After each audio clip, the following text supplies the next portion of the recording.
All right, Griz Nation, we are back. This is the Fight on Montana podcast, and it's a winning Sunday, right? Heck yeah, Victory Sunday. Another Victory Sunday. Stein Sunday. Yeah. I'm sure, like usual, they tried to fill that stein and see if it would leak, and I know it does leak, but I loved. I don't know if you saw this. They showed some videos today, and I saw some of it yesterday. But before the game, they took the stein out and had it in the tailgates for like people to hold it and stuff. Yeah, I saw that. That's cool. That was awesome. There's one cool picture of like Eli Gilman's mom, like going like holding it up like she's chugging.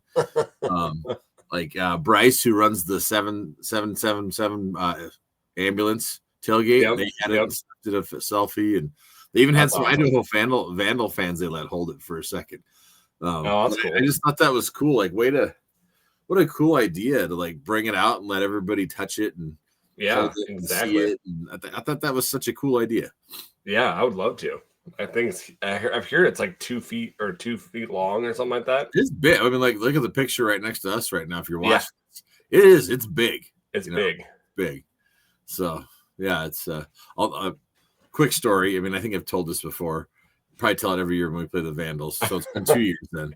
But I remember when I was in Glen and we won it back, and we open up the stein, and there's a note in there. And he unveils the note, and it says "F the Griz." It's like finished it up and threw it away. It was well. I saw that there was one in there. What's that? A note. Oh, I'm sure it's something from us to them.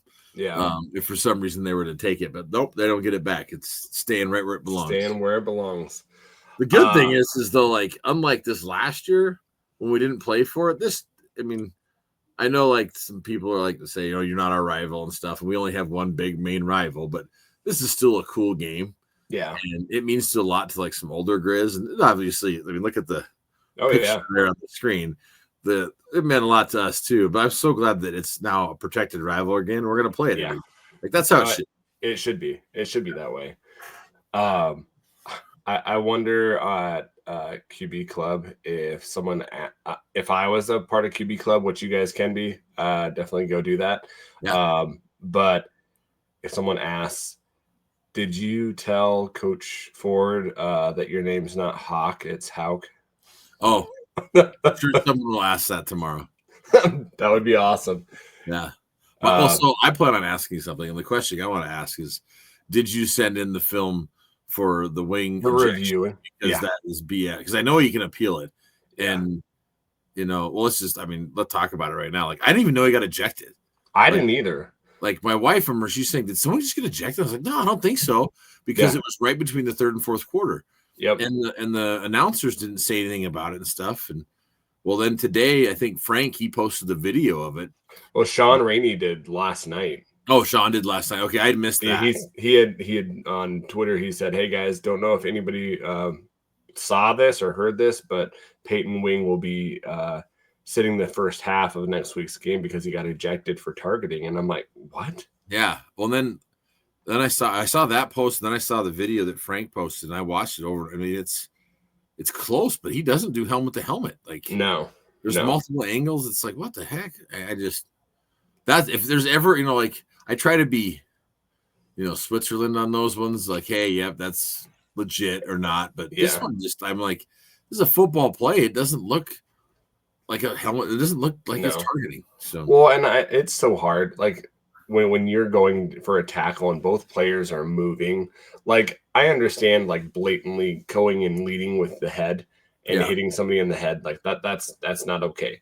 But if you're going and you're diving and you cannot mid-air like change your direction of your body. And that's what this was, a bam football play to make a tackle. And I cannot believe that like they didn't say anything on the broadcast. It was just so under the radar. Like it was like even a lot of fans were at the games. The game didn't even know. Like it was so strange. I had a buddy that was there at the game, and he said he didn't even know. He said it was very chippy. And he said after the game, there was a lot players and coaches that were like getting into it. Oh yeah, you could tell. Well, I mean, you mentioned that. Did Hauk say, "Hey, my name's Hauk, not Hawk"? Yeah, he had quite a long talk afterwards. Yeah, Yeah. I think Houck was kind of like, hey, what was up with you, punching it in there at the end? It's like, we're trying to, and then on top of that, their flag team just like, oh my gosh, that was yeah, it's like, what? Act like you've been here before. Like, what the hell? It's ridiculous. What's sad is the ESPN announcers, guys. Yeah. If you weren't able to watch it, they even said something like, "What in the world is this Idaho flag crew doing? I hope they know that they're down 11 points." Yeah. There's no coming back here. I mean, there's no coming back, and you're a little moral victory. You're trying to. I mean, you're just asking for people to really, hate you even more. Yeah, and I heard someone say that one of them did like a nosedive too. So maybe karma happens, That's ridiculous. But hey, man, that was an awesome win. Like it felt like I know you and I were talking earlier today. I was like, man, I got a good feeling. You were like, I got a good feeling too about this. And then when the game came around, it was so well. If those of you that weren't at the game, if you were watching, it was so frustrating because I didn't want to buy ESPN on the app. Instead, thank goodness we got Riley on the varsity app. So I'm listening to that, and we're hearing Davis make receptions and, Eli's running the ball. We're like, yeah, I just want to see it. Turn the Memphis game off. It's like, there was no one there. No, there was no one there. It was I got on, it was a 12-point game. And in 5 minutes, they scored 20-something points. Well, yeah, and no time was going off the clock. There was 2 minutes forever, and then half the quarter's over in the Griz game. You're like, what the heck? Yeah. And then when the game ends, they sit there and kind of talk about it for them, like, just switch over. Just switch. Come on. Well, and what was bad, I have ESPN Plus, and I've got that too. Yeah. We do streaming of like Netflix, and so I don't have any other TV. So I bought just the game off of Sling. So you can buy like a day pass for for like $4. And so like I don't have ESPN2, I just have the ESPN Plus. And I was like, okay, well, they say it's on the ESPN app, but I'm going to go there and they're going to want my TV provider, which I don't have a TV provider. Yeah. So I couldn't go anywhere. I was like, well, it looks like I'll just flip. Well, guys, the varsity app, if you guys do not have that, definitely, it's a free app. It is an amazing thing. I know Luke and I both use it for pregame and postgame to just hear coach's show. I mean, coach's show stuff that's sponsored by the Boosties on there. Yep, and it's also just cool to have Riley. I wish I could figure out a way just to listen to him. Well, they got that sync my game thing, but I've never tried it. I've never tried it either, and I like Jordan Tripp too. He's doing a good job this year. One of the guys on ESPN, I thought they did a great job. They definitely did their homework and stuff about Missoula and the stadium, and it was good. But like to your point too, like you said, to click your TV provider. Well, I have YouTube TV. That wasn't an option for TV provider. It was like, oh no, it only wanted to allow me to do Dish, and I'm like, well, I haven't had Dish forever. So yeah. But anyways, it was still, once we got the game, I mean, you could tell our guys were fired up. Oh yeah, they were. It was awesome. But, yeah. Well, let's get into some Griz roundup for other sports, and then we'll get into that game, guys. So let's see if I can. Hopefully, I can share. Here we go. Here we go. All right, everybody. Can you see that? Oh yeah. All right. So soccer this weekend, it was a weird one. So they were supposed to play Thursday down in northern Arizona. They get a lightning storm and they have to, I guess it was outside, Luke. We thought they would play inside, but it was, I guess it's outside. We were thinking they were playing in the Sky Dome. Yeah. So it gets postponed for 15 minutes and then it just keeps on. There's some cool photos if you guys check it out off of like the Twitter on Montana Soccer. Oh, cool. But they had to postpone it to the next day. So they had to stay there a whole night. They start the game on Friday at 10:30 in the morning. The Griz wind up losing that game 2-1, which is sad because that's going to, there's only so many games that you have. Northern Arizona is usually one of those teams that are going to be up there in the soccer standings. So 2-1 loss, but then they rebound here today, and they beat Northern Colorado 2-0. Blanked them. So there was a sweet goal in there too that they posted on Twitter. Yeah. Yep. Also one of their goals that they got. Yep. So Thursday, they will go to Cheney, Washington, and play the Eagles. And then on Sunday, they'll play at Moscow, Idaho. And so those are some games that they have to. Hopefully Northern Arizona loses so that we can gain up on the standings. Get a game back. The good thing is that it doesn't matter until the tournament anyways. It does count for next year's Big Sky tournament soccer. So if they don't win the conference title this year, it will be at somebody else's location. So for the Big Sky tournament. So we'll like to continue to have that, but if it doesn't happen, we'd like to be in the tournament no matter what. So let's see. Volleyball. The streak continues, man. 10 in a row. Yeah, that's wild. 10 in a row. So they played Sacramento State this Thursday, 3-0. They went to Idaho, Moscow, Idaho, blanked them 3-0. Right. Oh, do I? TV audience, sorry. Yeah, you get soccer up still. So. Sorry, I didn't know I had to click out of that. So that's sorry, right. Guys. Here we go. Let's see here. All right, volleyball. There we go. There we go. All right. So there we go. Perfect. Yep. Sacramento State.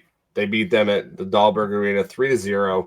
They go to Moscow, beat them 3-0. Ooh, yeah. So, double win on Saturday. The girls take them down and the guys take them down. Exactly. This Thursday, they'll play Northern Colorado in Dahlberg Arena. So cool. Guys, definitely go support the ladies, and they'll actually play them on Saturday, Northern Arizona on Saturday. So just because the Griz aren't playing until 6, so yeah, go check that out before you watch them take on Idaho. Is it a 6:00 start for Idaho State? Yeah. Oh wow, I didn't know that. Okay, I'm double checking. Thought that's what the app said. 6 p.m. start, ESPN Plus. Okay. So definitely you could watch that and then go home and get ready for the game. So definitely go support the volleyball team. They're playing great. 10-3 right now overall. One of probably the best starts in program history for right now. So gotta be. I mean, I remember last year it was just like, oh, they lost again. I mean, it's just they're playing amazing volleyball right now. Yep. And so I was going to go up here 10-3, 2-0 in conference. That win streak at 10. It's just awesome to see. So definitely cool. go support those ladies.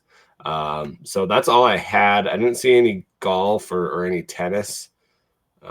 So let's talk about the game, man. Let's talk about the game. Because it didn't really feel like, if someone is listening to this and didn't watch it, 41-30, they're going to say, hey, that was like a really high octane, really close game. And this game was not close. No, we had it in hand, and it didn't feel at any point like, to me, oh crap, we're in trouble. Like, it felt like we were in control of that game the whole way, pretty much. Yeah, definitely. And it was every time that the Idaho would respond, we would respond back, which I thought was awesome, just because that's what we want to see. Yeah. Well, so this is a little behind the scenes here. Adam and I are texting, and you're like, why are we running the dang ball? So like the very next series, it's like Eli Gilman. Back, I'm like, ask and you shall receive. Eli was just running. I mean, Eli looks so good. Oh, I know. Oh my gosh. Like, he was 27 carries. Is that how many he got? 27. He had 27 carries. Why don't you give us some stats, man? Like, let's go into haven't some even stats. Looked at the stats yet. So okay. So let's see here. Got there. Because I was thinking, I was like, it felt like he was constantly getting the ball, and like unlike where we're rotating like Finoti and Rocker in, he took the majority of the snaps and stuff, is what it felt like. Yeah. Why is it saying schedule on all of these? Okay, so sorry guys. Hopefully this one works. You don't put it up on schedule. The TV screen again? I think that's the one. All right. Yep, there we go. Yeah. All right, so man, these stats are going to kind of be like, whoa, for just the passing stats too. If you took those 3 big long Hail Marys out, it would be even way, way better. But 22 first downs for 15 first downs for Idaho. Beat them in all rushing and passing. It's surprising me. Look at that. Only 4 rushing first downs. Because exactly. With the way that Joshua Wood ran and normally the run game like that we saw before, I would expect a lot more. Well, and they didn't use them how I thought they would use them in that first half. I thought that the way that they were using them in the second half, they would use them in the first half, but they were very just like, we're going to pound the rock, which I think is probably not. We were holding them, and that's why I think you don't see the rushing first downs. They would get maybe 3 or 4 yards, but then they would have to try to pass it on, and he was just not accurate. Look at ours. Look how even that is. Yeah. Yep. Between rushing and passing. Yep. Rushing yards, we had 190. They had 108. So we held them under 3.44 attempts. Yeah. Eli had over half the rushing attempts. Yep. Passing, we had 223. They had 262, which I was going to go in and look at their 3 Hail Marys, just like how much that would have been. Yeah. And that I bet you that would have been at least 100 some yards. That's at least 100 some at yards. least. I agree. Yeah. So those, and that's what kept them in this game, is those 3 just running for his life. He's going to get hit. I'll just throw it up to whoever I can. And so, yeah, it's awesome. Total offense, 413. Wow. 370 for them. This is the crazy thing. We had 67. They only had 62. Time of possession was crazy. I think that the 10 points that we just came out and scored really got them flustered. Oh, yeah. And they are not a team that they like to be down. They don't play well from behind. And we knew all season, I think, that they'd only been behind for a few minutes all season. And that's just like when they lost to Wazoo and they lost to San Jose State at the very end. Yep. Otherwise, they've led every game they've been in. Every game. So they had 3. I only saw 2 of their fumbles. Did they have 3? They only lost 1 of them. So, yeah, interesting. Let's see. So, and then I think this is one of the things that gets not really looked at. Our special teams kicked their butt. Like, if you look at where we started, our I wish they had it on here, just our starting point of our drives. Oh, yeah. We were constantly on their side of the field. Constantly, which that helped us out a lot, and just put them back. Short field already makes such a difference. Yeah. So Wortham did an amazing job of getting kick returns and punt returns. And so that one return when Idaho felt like they had a little bit of life and he returned the 50, it was like game over. Game over. Also, they had a kicker. And he was new, and he was from Laurel, Montana, of all places. That my hometown, right? So I don't know of him, but fresh. I actually got a few texts during the game going, I thought you guys said the kicker was bad. I'm like, this is a new one. The other ones are bad. I go, this is their 3rd kicker. Their 3rd kicker. Yeah. So from Montana. So from my hometown. So that's kind of cool to see, but wishing we wouldn't have hit those 2 field goals, but hopefully that solves theirs. At one point when he when they had that play and their holder, the punter, wasn't paying attention. Yeah. And he's gosh, freaking out and throwing his hands up and down. I was chuckling. watching. I was like, and the guy was like at the other end of the field. Did you see where he had to walk from? He was trotting from like the opposite 30, and he I was wasn't like, like what? sprinting. He was just kind of jogging out there. It's like, oh my gosh. I thought that was the weirdest thing. I'm like, what in the world? Could you imagine Coach Hauk if that happened? No, he would never come. He would never go out of the field again. Like, Hauk's head would explode. Yeah, and he'd probably grab that kid and throw him into the stands. Like, it's just like he would never see this field again. No. So yeah, that was crazy. That was crazy. I had that on my list of things that I did 33 minutes, guys. 33 minutes. So so there's the time of position. So we actually had it longer than them. We had it longer than them. And this team likes to have it 35, 33 minutes a game. And the wild thing is they were still milking the clock during the game. Yeah. Like they were doing what they normally do where they sit there and just milk. But I think our defense did such a good job of stopping them. Yeah. That's why we have the ball for so much longer. Well, and I think we stopped them on the first and second down, so that the third down they had to pass it, and we got down. They got down by 10 points. We all know that's not what they want to do. They don't. Towards the end when they were chucking it up, that's not what they like running the ball. Yep. So they were 7 of 16 for third down conversions, 1 of 1, and a lot of those came in the second half when they were just throwing the ball and having Joshua Wood like run for his life. We were 4 of 12, 2 of 2, 6 of 6 in the red zone. They were 4 of 4 in the red zone. They had 2 sacks. We had 1, and they went for 2-point conversions 3 times. I thought it was the other way around. We had 1. Yeah, we had 1. They had 2. They had 2 sacks on us? They had 2 sacks, yep. Oh, I thought they only sacked him once. I think this is us. Yeah, this is us right here. So we had 1 sack. And then Idaho had 2. Dang, I thought for some reason I only recalled the one sack, I guess. But either way, I guess where I was going to go with that is, I mean, think about earlier in this year when we were giving up 6 and stuff. Oh yeah, I felt like the O-line was much improved. I mean, Idaho is one of the better teams we played, but them in North Dakota. But like our O-line protected Ayat and opened up big holes for our running backs. I mean, they were doing a darn good job blocking. So, well, and they weren't just like moving guys; they were pancaking them and getting to the second level, which is awesome to see. Shout out to Coach Norcross for continuing to get those guys. Also, he has them playing nasty. Like they are just a nasty, mean O-line bunch. I mean, like the old, it feels like the old Dola days back in the 90s and 2000s. Man, I mean, it is just. That was impressive this last week, but with the O-line. Well, and they played 2 centers again, which I don't know. I texted Luke this and they're during the game like, why are they doing this? It didn't affect too much. No. Botner and Klimzak playing both. I just wonder, like, when is that like? There's going to be a game when that affects us, right? I know.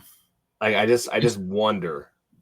It just feels like the coaching staff can't help themselves. We got to rotate. They want to do somebody, and they're not going to do it with Ayat. And so we got to do it with somebody. I just don't. I mean, even Norcross, he's got to be going, what the hell? It's like, I know, right? Because it doesn't feel like that's him doing this. It feels like that's from higher up. Well, and I don't know. It's so weird. The interview that he did, he's like, I just like my 5 guys. We're gonna play everyone like that. Those are the 5 we're gonna play, and we're not gonna rotate. And it's like, ooh, dude. I mean, I totally get like you want to like if the game's in hand and you want to rotate to get guys playing time. That's one thing, but like just to rotate like It's on defense, I get it much more. Like defense, you're always wanting to rotate because you have to keep guys more fresh, and you kind of train your defense to play whoever, just do your job. But like that offensive line has to play as such a cohesive unit and know what they're doing and trust each other. Like more so than the reckless abandonment that you can play with on defense. It's so much more organized that's where I'm like, what? And just how you're going to call out blitzes, how you're going to call out plays, like, is different.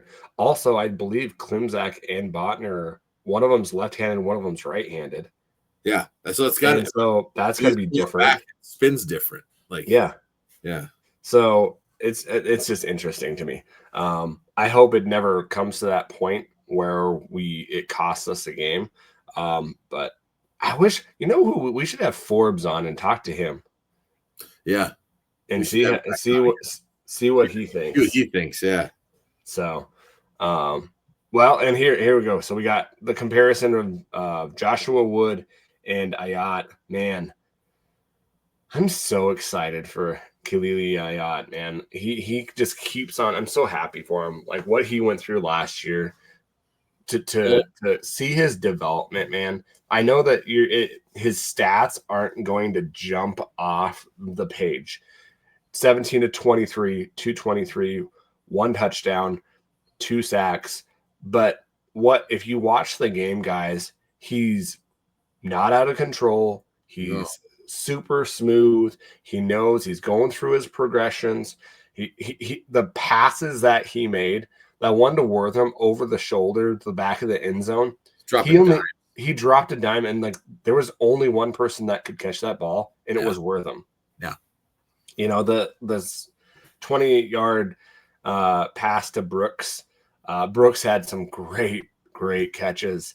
I just love the way that he is just developing before our eyes, and just think that going down the line, he's going to continue to develop. He's going to have a game or once in a while that he might not do as well, but that's called development, Yeah. So super excited for him. You're absolutely right. Like he's developing so fast. And the one thing too is, so Chase Daniel, who was calling the game, former Missouri quarterback and NFL quarterback, he was noticing that how well this guy is in control. Like you can see him. He has the confidence of the team. He's being the leader. He is the leader on offense, and you see it when he's on the sidelines and when he's seeing his guys. I mean, and the confidence and stuff is there. Like he even said that he's making fast. Yeah, he said he's making passes that some guys in the NFL couldn't make. Yeah, and he's like, not to say he's going to go to the NFL, but he's doing those types of plays. Well, it's like last week when we talked about that rollout to the left. Yeah. And he turns back and just throw. I mean, he's like, to your point too, that pass to Wortham. I mean, he laid it in there just so perfect. And the thing is each week you can tell he's getting better and developing. And that's where like the ceiling, I don't know how high it is for him. He just keeps getting better. Yeah. And I know we'll talk about this later, but like the difference between like him and 23 when we had Clifton, just like he was good at running and getting the team fired up, where Ayat is a much more complete quarterback. And even and I don't think they realize this, Chase Daniel and the other guy were talking about like how Ayat doesn't usually use his legs. Well, in the past, I know. Yeah. And the reason you think that now is because he's so much better at stopping and looking downfield at his reads and not just taking off running. And then when he did run, they're like, boy, he's pretty good at that too. It's like, we're glad that he's not doing that all the time because we don't need it. Exactly. Yes, that is a part of his game too that can be dangerous and he can use when needed. Exactly. And some of those, I'm like, I don't want him to. I'm like, don't get hurt. Don't get hurt. And that's Please don't get hurt. Yeah, that's the biggest. We don't want him getting hurt. Yeah. And there's no need for it. We have so many good weapons. I mean, one of the deepest our running back room has got to be the deepest running back room in the entire FCS. Oh, yeah. And then we've got all these great wide receivers. I mean, even the fact that we know Bohannon was out. Yeah. Wasn't even noticed. Deaver stepped up. I mean, like Deaver had a good job. Yeah. It's just like, I mean, we got all these guys that are able to step up and be that next man up. And it's just, we're lucky to have that, which is amazing. Exactly. Go down the line, guys, rushing. One thing that I heard from the I listened to the Idaho Tubs at the Club. Just you did? So I didn't. Tell us what they said. So they're very, they're good guys. Like they're nice guys. I've heard that. Yeah, they're nice. Like, hey, we got beat with Montana's the better team.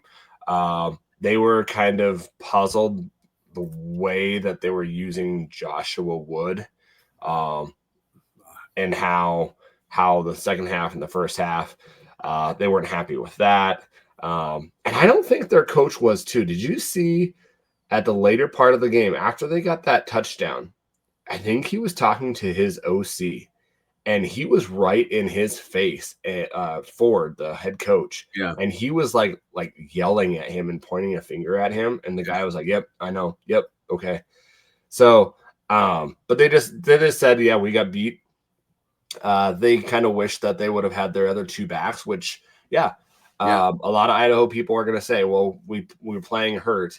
And you had two backs that you would have been awesome to see what we could do. But then again, you didn't need them. Like, you were down 10-0 from the start. Yeah, exactly. It was so I don't know. Nate Thomas was their back that they had, 19 for 70 yards. Joshua Wood was their second leading rusher. He did 10 for 47, which was a lot of that was in the second half, which is crazy because they probably should have been using him a little bit differently. Mm-hmm. It's so weird because he reminds me of what's his name, McCoy, or is it back when they were good too? McCoy or Bonnie McCoy? Yeah. I think he's a little bit better runner and a little bit bigger of a body than he is. Joshua Wood?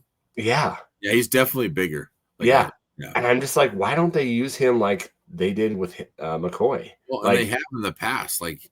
For him to only have, a net of 32. Yeah, with one sack. That's surprising because I really thought we'd see him run a lot more. Just because I thought so too. The games we watched, that's part of his game, which makes him so good. So, you even saw Finoti in there. He laid some wood on some blocks, man. Holy cow. Eli too, man. Eli's a good blocker. There was some blocks I saw him throw. We were just pancaking dudes. I'm just like, and Rocker did some blocks when they did Wortham there. I'm still waiting for Wortham to throw the ball. There's going to be a point in this year where he's going to have to throw the ball.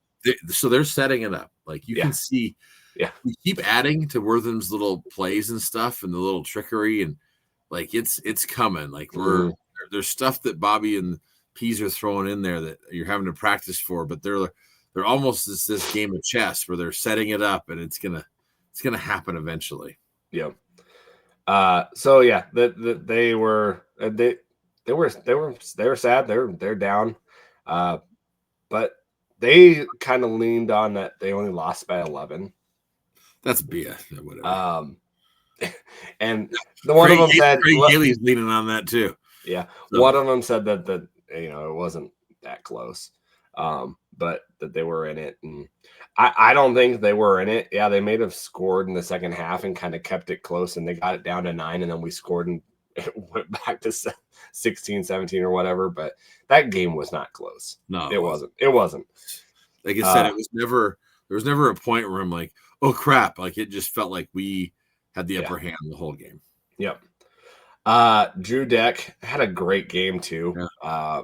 Some great catches. That catch where he caught it and then ran into like the kicking net. Oh, that was so cool! Like in the film on ESPN when they replayed it. Yeah, it was so neat as he goes in and just dives into the net, and like even they said this should be on Sports Center. Like it was. I stayed up extra late just to see. Oh it. No, I didn't see it. I was doing everything I could to stay awake. Man, it was brutal. Yeah, that was so cool seeing that. So Brooks 4 catches, 63 yards. Wortham had 5 for 55. Gilman had 1. So did Deaver. Look at those longs though: 30, 28, 22. Yep. Gilman 17, Deaver 16. I mean, that's Ian had a nice catch as well. They're tight end, man, for a redshirt freshman. That Ryan Gizzaro. Yeah, he's good. He's good. So he's going to be a problem in the future. He is. He needs to add some weight, but I think they're going to use him kind of like that too. Go back up in those stats real quick. Yeah. So look at Idaho's side. They're big, deep. Keep going up. Okay. So you got 62, 45, 47, and that's like half their yards. One of them, like that Cortez, that's all his yards basically. So that's just showing you those long, deep balls that really is what made the difference. Well, it's 150 150 yards off of that. Yeah. That's 110 yards. Like that's, yeah. Like you were saying earlier, that's So it would have been totally different. Like on the Montana ones. There you go. So, Cade Boyd, man. Dude, he was laying the wood. He was laying the wood. It was awesome. That fumble recovery as well. TJ Roush.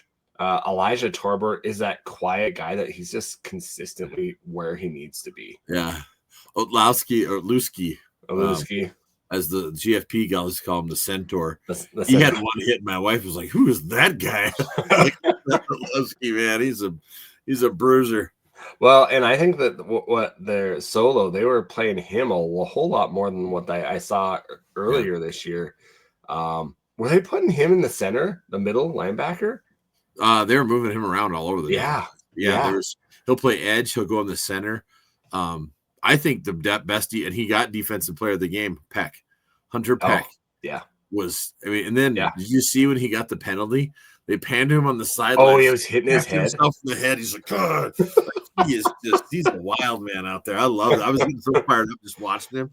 Like that guy, he is progressing, and he's just going to continue to get better too. Like, yeah, they had him and Wortham on the post game interviews with Hauk.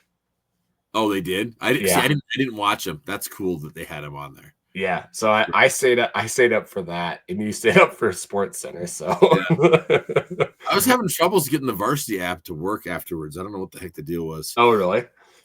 Yeah. So then I was like, I'll just watch Sports Center, and I was so tired. I was surprised they didn't have Diesel Wilkinson up on the press. Yeah, he did a really good job too. I know. And being a former Idaho guy, I mean, that's got to mean just a little bit more to you when you're, playing against your former team. And Lawler, did a good job. There's some points. He is. There's some points where I think he kind of got mixed up and kind of got burned. But, we got to talk about it, right? He's going to be probably expected to lean on him and to be one of the guys. Everybody saw the embrace between him and Loud afterwards. If you haven't seen the picture, it's out there in the video.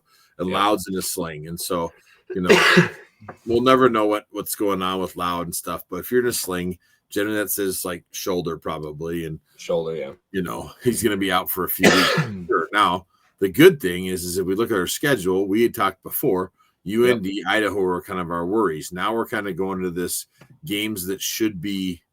Sorry, I'll get the schedule up here for you guys. Yeah, games so we're going to this stretch of games that should be not necessarily easy wins, but shouldn't be, the Idahos and the UNDs of the world. They're games that are winnable. So we got, let's just look. Let's say he's out like 4 or 5 weeks. So we got Idaho State at Idaho. Just beat Sac State. Yeah, Cal Poly. But Sacred Heart, there's that game that we were talking about. If people are beat up, we're hoping that we may just play a lot of twos. And I mean, that you might see the main guys get the first series, and that's it in that game. And then Sac State, and then on the road, but they're just a dumpster fire now. So. Well, and that's why I hope he can come back, because I know he's from California. Well, and that's always a cool game, like that Sac State game. If we go there for all of our California guys, because exactly we packed that place. Like all of a sudden, their attendance doubles because you got Griz fans from the whole California area that come up to that game.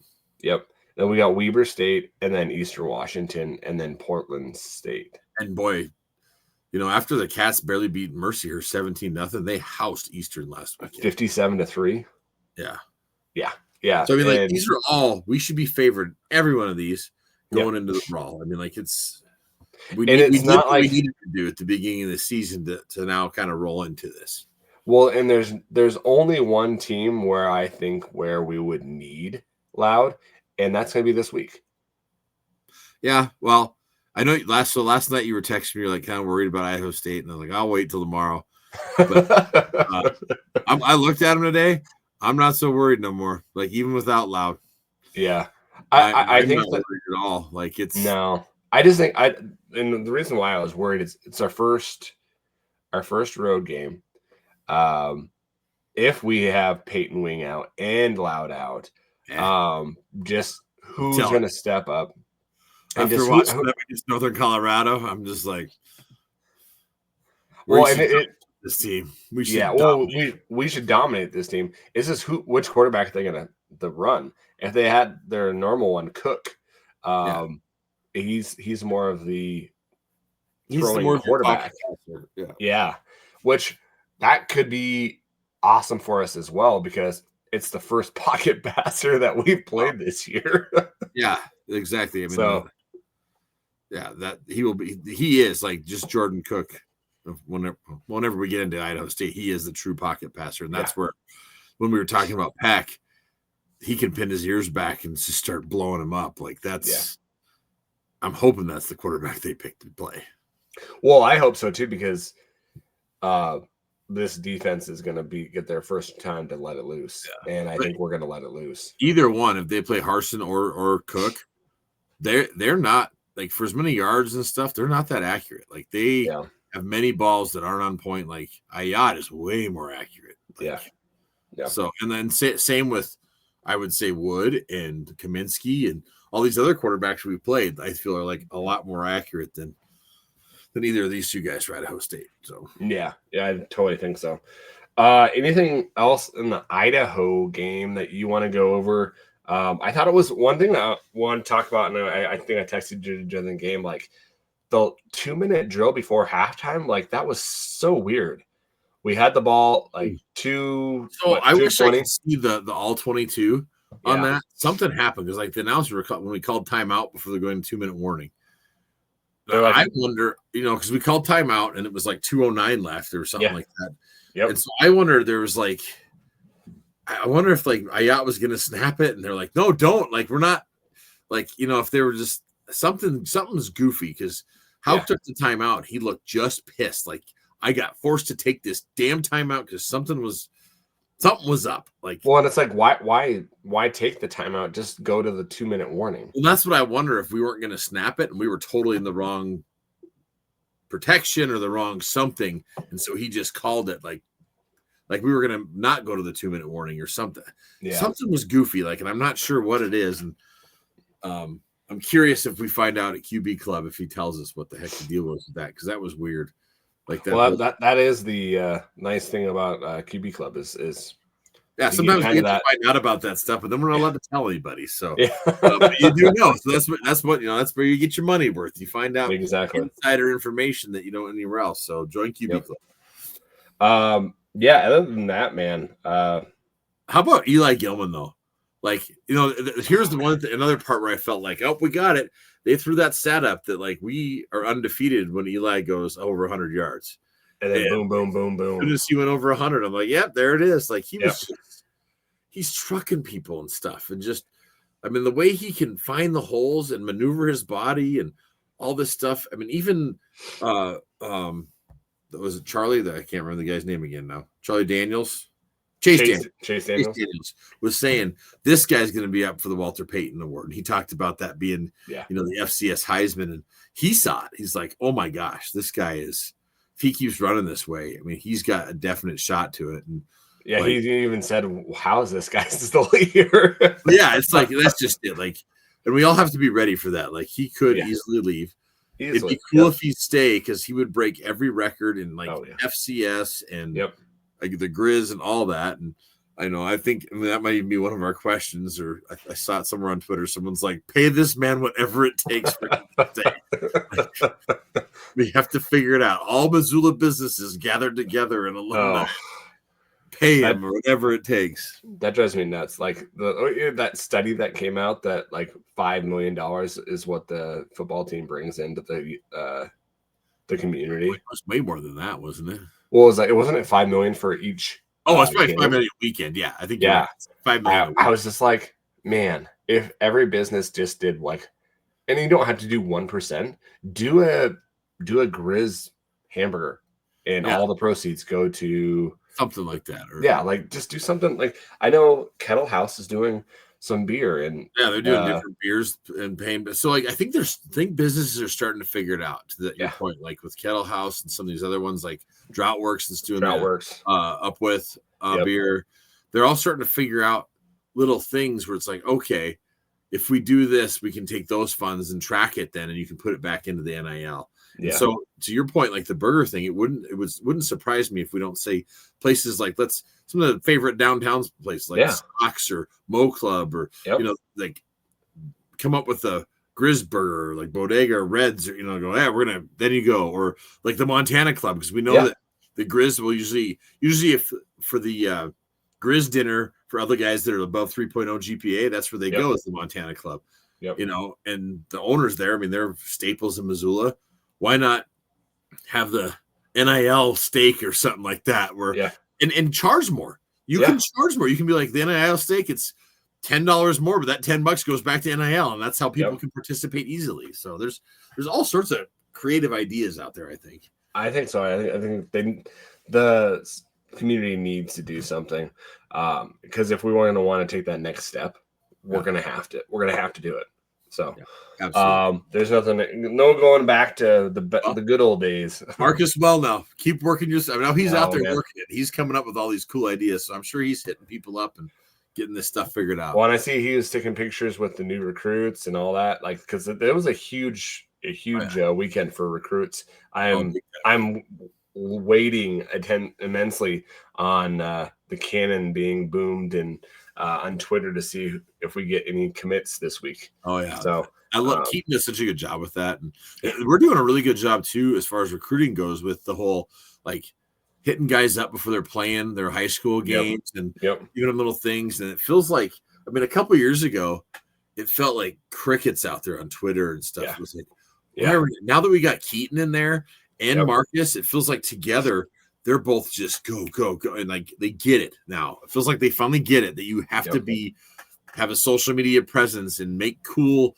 little diagrams with them on it and like cool little things, and let them take their picture here. And I've seen a bunch of kids sharing their pictures on the sidelines, which is awesome. Like during the game, like with their little lanyard and stuff, the sideline lanyards, and with their folks, and it's all good stuff. And if you bring them to a game like that night game, holy cow! Like, and those black jerseys, man, we need a black matte helmet.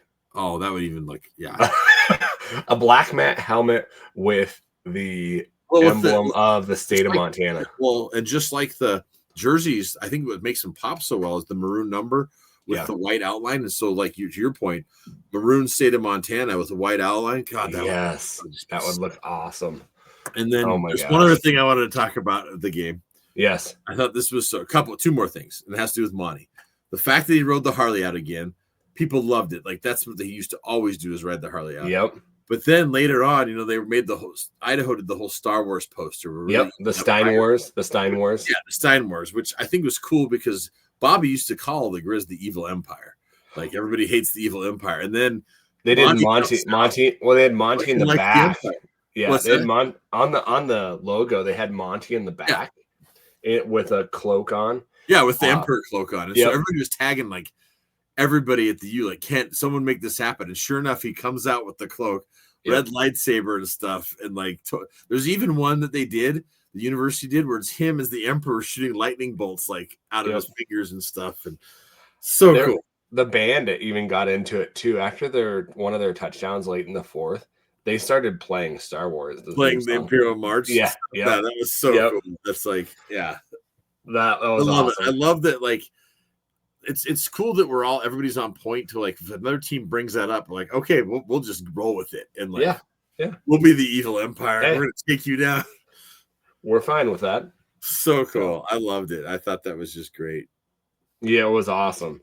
Man, what a win. Like, that's just, because at the beginning of the season, like, this is a game I was worried about. We were both worried about this game, and then the North Dakota game. We're like, we're going to get tested. These are our two toughest games. And then I was more so worried about this with North Dakota, partially because we didn't know what Idaho would be. Yeah. And then when I saw Idaho do what they did to Wazoo, I was like, ooh.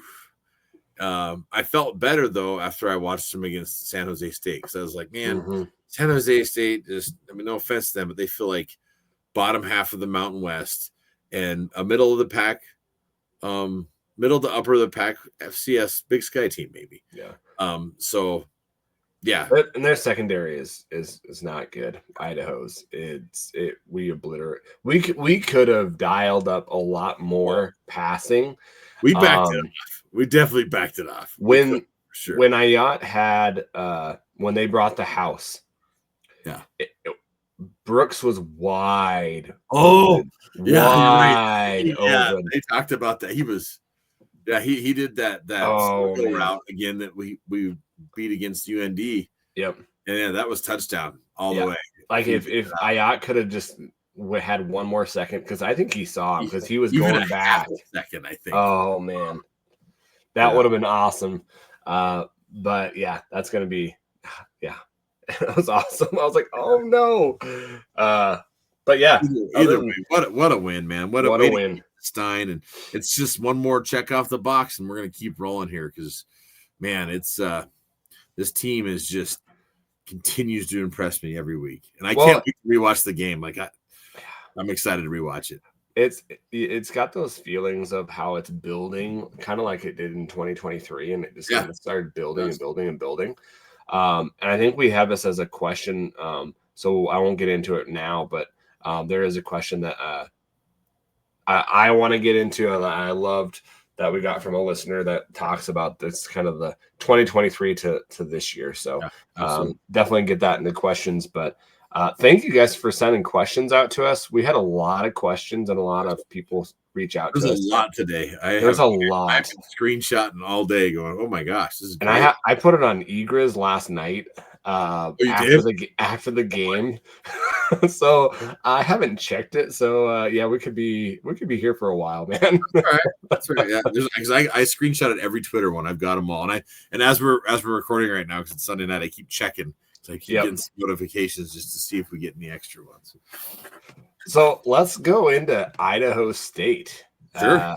Let's go over some of their schedules and who they've played up to this point. Well, the only game I watched was the Idaho State Northern Colorado game that they played last weekend was the one I watched. Okay, I watched the Idaho State Southern Utah game down in Utah.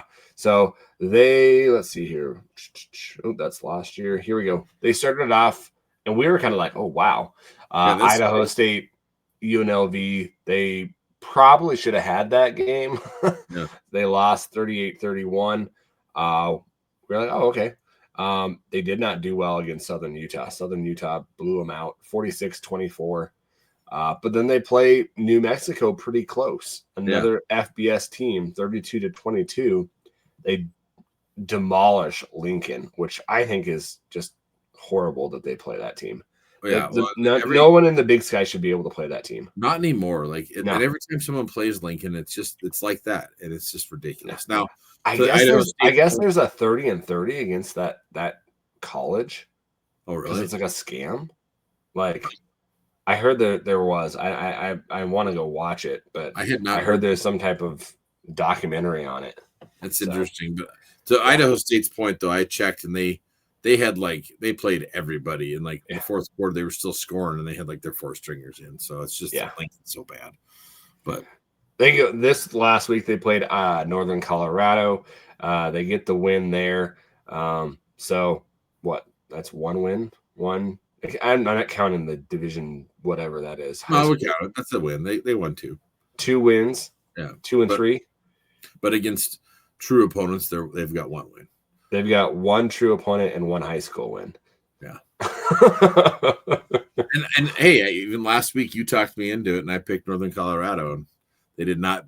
I had Idaho State picked, and I was like, "Yeah, you're right, Northern Colorado. They're going to do it." I was wrong. Now I will say, like Northern Colorado, was all a part of my plan. Well, watching them play Northern Colorado is a lot better than they used to be. They are not the pushover team that they used to be. So no, they are not. Let's go get into some of their stats that we have here, guys. Let's go here. I've got some player breakdown and stuff between offense and defense. So, like we've said, I think we've mentioned it. They are more of a passing-oriented team. They're scoring 38 points a game. Opponents are scoring about 26, which is their defense is not good. We're going to be able to score on that defense at will. They are more pass oriented in first downs. This is crazy. The average per game of rushing is only 174, which is very close to their opponents. But if you look at their average passing, it's almost 300, 297.6. So part of the problem with all these stats, though, is that Lincoln game.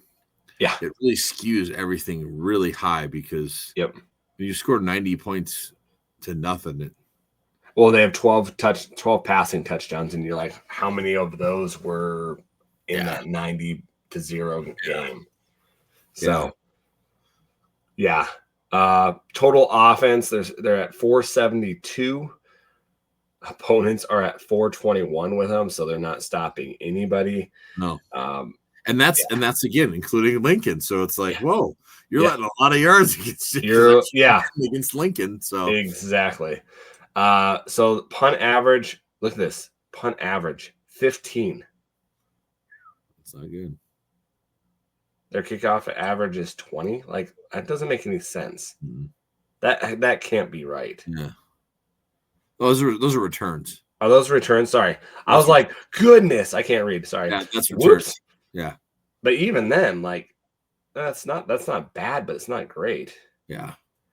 Well, they got this number 11, Duarte, their punt returner. And I said he's decent, and he's close to, like, the problem with him is his blocking isn't that great. Like, he gets close, and, like, he's a decent athlete, and has decent returns for the blocking he has, I'd say, but that's it. Like, they don't have that complete unit that everybody's taking care of and getting their blocks and stuff. So, but he was in Northern Colorado, at least. He had a few where it was like, gosh, if he just got one or two more blocks, he could actually break a good return. Yeah. Their time of possession is 27-32 in favor of opponents. And I believe what I saw, their best athletes are their wide receivers. Would you agree with that, Luke? So, number 6 and number 9 are their two. 6 is Sunbury, and 9 is Kion. Boy, I scribble. Numbly. We'll get it. We'll get to the those two guys. They're good athletes, but I would say their running back 28, Brooks. He's a good runner. Like, he runs hard, heavy back. Actually, sorry, number 6 is their other running back. Sunbury. He's their option back, but he's quick and, like, he loves the spin move. You'd think you're playing video games, whatever. He loves spinning. But, like, as far as the wide receivers against Northern Colorado, it was just 9.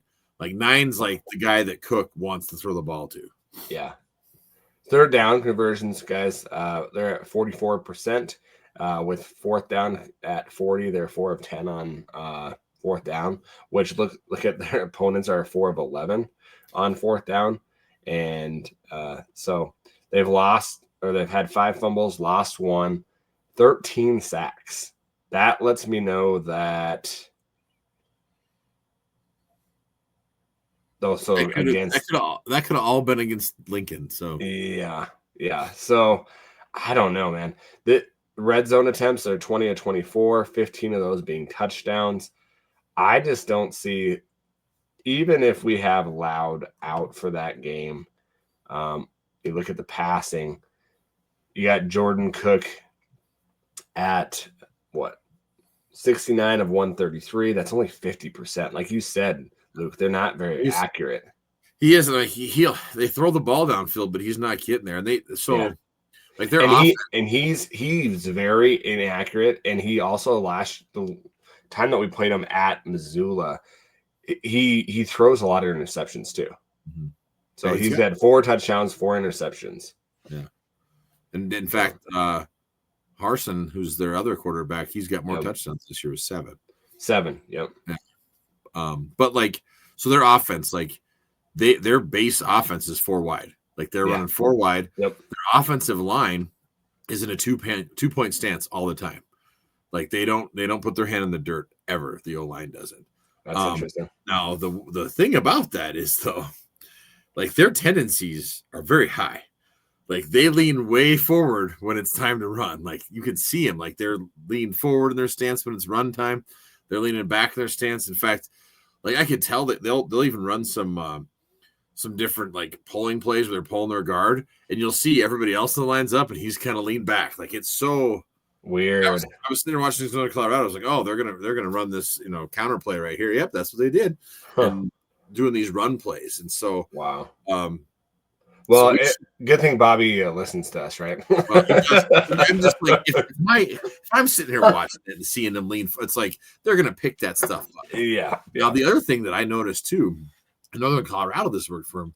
Like if we overload like one side of the line and blitz, yeah, you can blow them up. They're not gonna be able to handle it. Like that's, and what I think that could really throw them off is like with our 3-3-5 defense, where we're coming in and out, and then even at times where we're dropping our linemen back and our linebackers are coming up, it's going to confuse their protection. They're going to be struggling because they really only use their 5 guys to protect. That's it. Like that's what they rely on. And then the back's back there, and he might chip somebody and then go off, but they rarely bring a tight end in to block. Yeah. So if there's especially if they have Cook back there, we should have plenty of opportunity to go sack this guy. Exactly. I think so too. I think Harsin, he's a much better athlete as far as squirrely. He's more like, he reminds me of the quarterback from Central Washington, actually, a lot. Yeah. The way he can run and stuff. But and he likes the RPO game a lot more, that Harsin. So because you can see Harsin as 118 yards on the ground, 16 carries. I don't know how they're going to play it. It reminded me of how we were running last year with Ayat and Fife. So when I watched the game, Cook looked like he was playing well. And in my opinion, after watching Boulder, he's the better quarterback. But like even the announcers, because they was at Northern Colorado, they're just like, oh, Cook's out and this Harsin's in. Is it just for a few? Oh, I guess he's not coming back. And he didn't look hurt. They just swapped him. It was like the first half's going to be Cook and the second half's going to be Harsin. But Cook did come out for a few plays to start the second half, and then it was just he was gone. That's weird. I wonder if he had an injury then, like because against the Southern Utah, I only saw Cook. Well, I never saw I never saw him get hurt, and it was just all of a sudden. Even the announcers were like, "Well, we didn't." It was very strange, like, weird. So I'm not 100% sure he could be injured or something, but yeah, it was strange. And then, like I said earlier, number 28, Brooks, that guy runs hard. He's not afraid of contact. Like, he looks for contact. 5'11", 228, redshirt. I was wondering how big he was. He's thick. He's got 373 yards, 3 touchdowns. He's averaging about 93 yards a game. That's pretty good. Yes, he's good. And then their second guy is that Sunbury. He's 5'11", 195. Yeah, he's the shifty guy. And like I said, he loves the spin move. That's his favorite move, just doing the A button, right? A or Y. Boy, he likes to spin. It's like, yeah. Receiving guys, number 14, Michael Shalakolov, 6'6", 226. So the guy that Cook kept throwing to all the time or trying to get the ball to was number 9. Who's that? To Nunnally. Zion, yeah. So they've got really big wide receivers. 6'4", 231. He's physical too. Like he's not afraid. 231. That's a big wide receiver. Dude. Yeah, he was the guy who impressed me the most in their wide receiving core. Goodness. But the one thing I noticed, like even Northern Colorado, when they were hitting Cook, like that's been like, I mean, like any quarterback, you start hitting them and that breaks down their quarterback. But like, he really struggled. Really struggled. Yeah. So the one thing I did worry about with Cook, and more so with Hansen, but Cook was good at this. Northern Colorado would run man, and he'd notice Cook was better at this than Harsin. He'd see when all of a sudden all the guys were watching their guys, and there was that big pocket, and there was no one in the center. He'd take off running and he got a few good gains because it wasn't necessarily like, oh my, he just saw that it was open, he took it because. Everybody, the pocket was wide open and there was a lane, and he took the lane because all the DBs were in man and no one was watching the quarterback because they were all in man. So I hope we kind of play this man free where we got some man, man on the outside, zone in the center. I feel like our 3-3-5 defense actually could do very well against this team. Well, yeah, because you look at it, what we're probably going to have there. We're going to probably have Lawler. They're going to probably have Prince Ford. Ford will be out there. And then Harper is going to be one of the guys that takes one of the wide receivers, and then you probably got Roush, right? Yeah, and that would probably leave Wilkinson to kind of roam. Yeah, because he's that Griz, spot, right? He's playing that spot that Robbie was playing. Yeah, it's like So then he's better when he's roaming because he can see the field and make those plays. I think that's a good spot for Diesel. Yep. So I think that's what's going to happen when you line up. That's what's if they're going to do this 4 wide stuff, you're going to have those linebackers. What I also thought that they didn't do against Idaho was they rushed and rushed and rushed, but they didn't never dropped back, fake the rush that I saw as much as they did the past years, the Griz defense, and just kind of go back. That's where I think this is where, like you were talking, you're going to see them do it this week, where we're going to fake like we're going to rush, and then we're just going to drop everybody back, and that's where you'll see interceptions. I especially agree. From Cook. I think this could be a week where we get some picks. I agree. Yeah, definitely. It's definitely. Well, here's something wild too, which could be interesting in this. So, let's say we don't get the appeal for Wing, and he's got to sit out the first half, and then all of a sudden he's playing the second half, and they're not ready for him to be out there.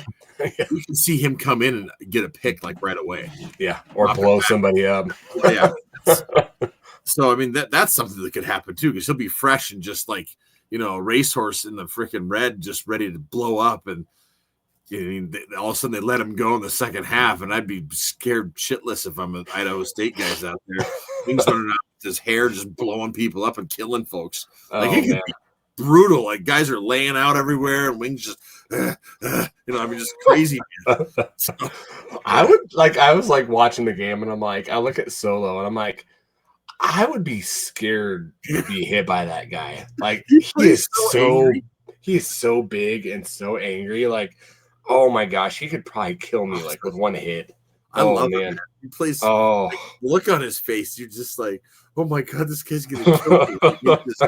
I love it. Our defense is starting to play with reckless abandonment. It is awesome. They are. Yeah, they're starting to get it where they get the defense, and they're just playing football. They're not thinking about it, and that's the key with this defense. Is once you get it, you can just play ball and wreak havoc out there. It's oof. Their field goal kicker is 9 for 9, though. Okay, so that was one. I wrote a note down here. I said, "Where is it?" He goes, "Kicker is solid, very accurate." Yeah, good. 4 of 4, 1 of 1, 3 of 3, and 1 of 1. This guy's 50. good. Wow, as long as 56. So, yeah, that's not good. So hopefully we won't have to worry about a field goal, because that's a good field goal kicker. So, other than that, let's see returns. You were saying.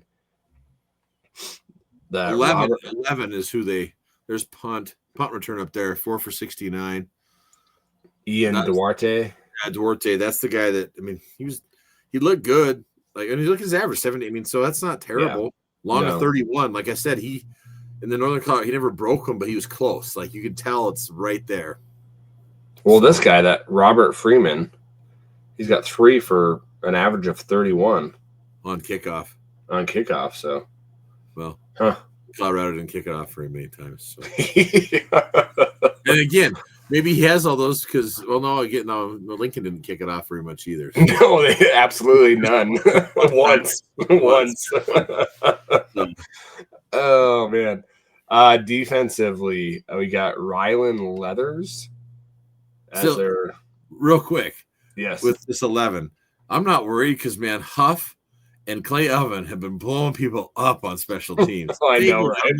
And just lay the wood. It is awesome to watch those two. If you want to watch anybody, watch Huff. That guy. Oh my gosh, he loves playing. Is he 29?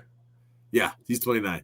Yeah. Well, the one play that I can remember of last night is Oven went low, and then all of a sudden you just see Huff jump like spider monkey, he's just going out and it was awesome. You just see him dude, he has no concern of his body. He just throws it everywhere. He just He's like your prototype special team kill squad guy. You're Oh like, yeah. take your body and throw it at these guys and kill them down there. Yeah. Like what I think of is like Huff on the sideline. Like if you remember Replacements, he's like, give me the ball, Daddy, give me the ball. Oh, and he's like, oh my God, he's gonna kill somebody. Like I picture Huff as like, go get the guy, and Huck's telling him, he's like, okay, Bobby, okay, and he just goes. That's what I picture. It's like, oh my God. Oh my gosh. I love it, man. Oh, I haven't watched that movie forever. I need to watch that one. It's a classic. I love it. Oh. That's I mean, I know it's cheesy, but it's such good cheesy football movie. Like it's so good. Oh man. Their defense, like we said, Ryan Leathers is their leading what did tackle. What did they run in that Southern Utah game? You know what? I thought it was like a 3-4. Okay, that's what I got. They ran a 3-4 against Northern Colorado. The reason I was asking ever since Idaho. Oh, I know, right? It was like, I mean, what are they going to run? You know. Yeah. So 3-4 is what they ran against Northern Colorado too. Yeah. Nathan Reynolds is their second leading tackler. It's their linebacker, 6'3", 245 out of Meridian, Idaho, with 37 tackles. Let's look at this guy, Bronson Child, 6'4", 258 out of Kennewick, Washington. That's the 96. He popped on the film. Yeah. He's got 1.5 sacks, 4.5 tackles for loss. He's a big boy. Yeah, he's that fourth leading tackler. Oh, so I just remembered something else I forgot to talk about. Again, I'm going to bring it up right now since we're talking about the D-line. Apparently, holding is not being called this year. Oh, my gosh. Did you see how many times?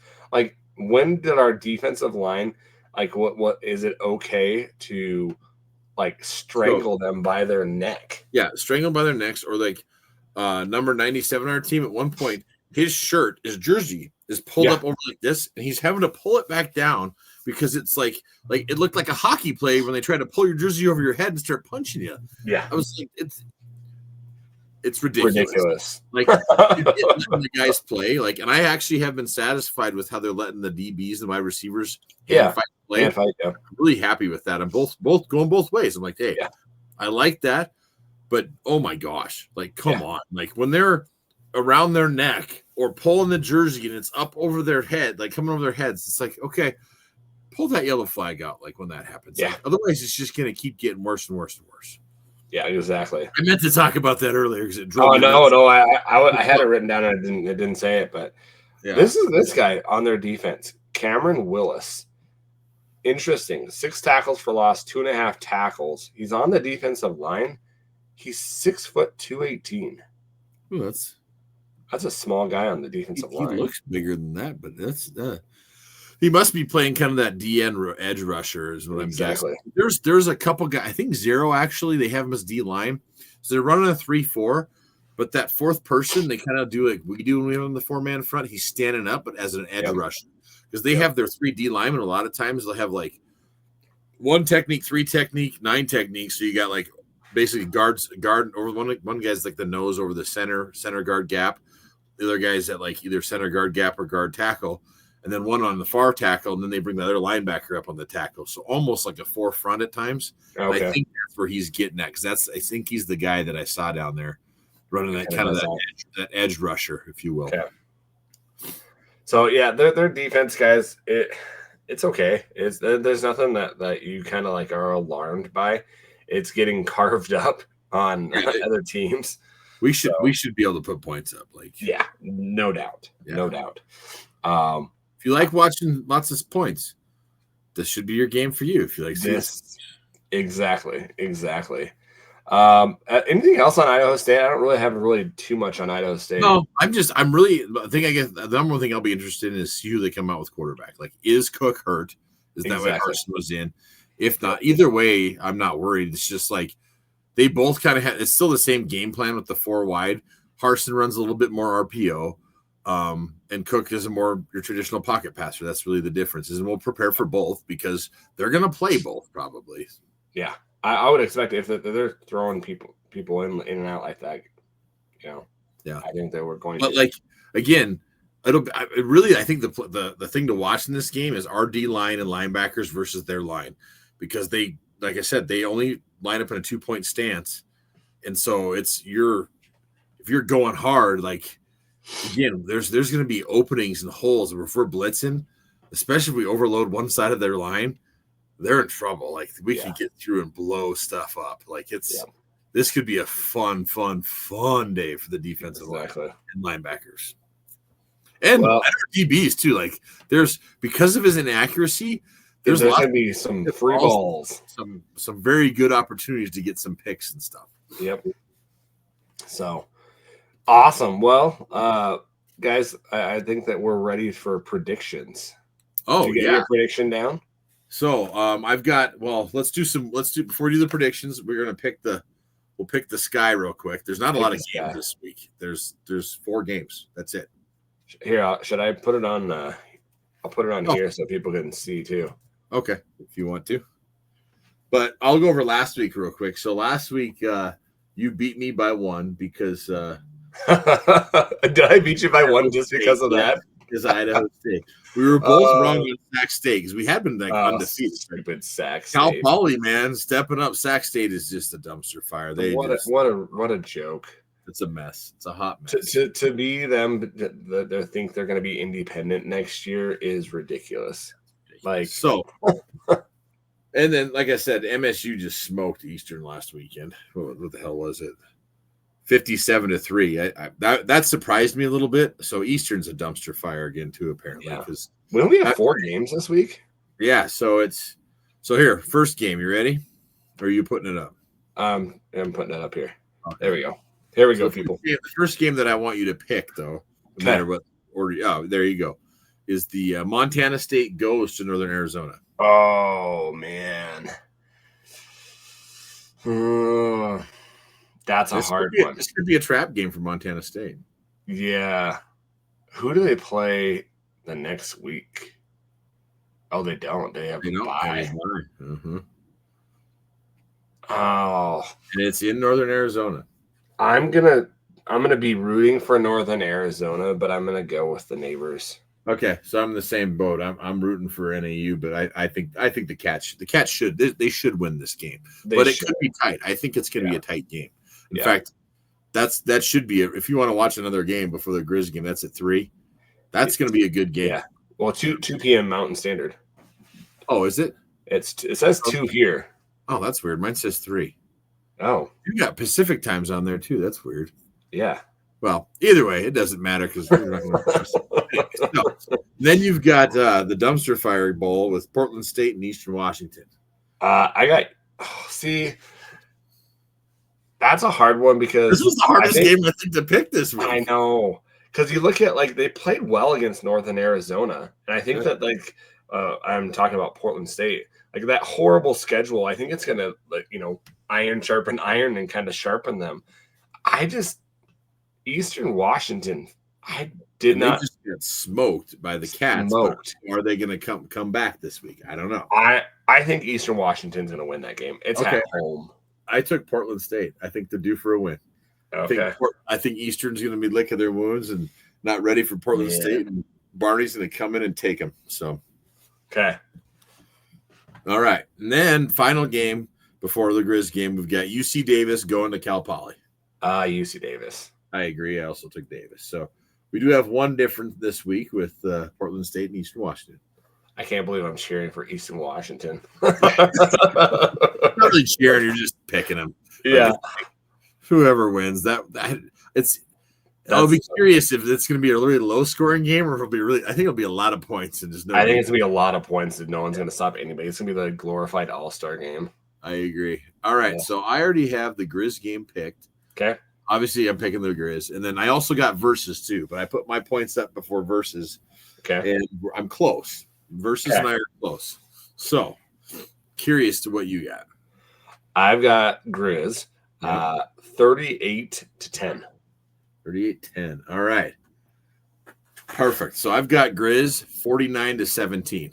Ooh. And I say 17 because I think there's going to be some garbage touchdowns at the end possible. Okay. Similar to what we saw last week with Idaho.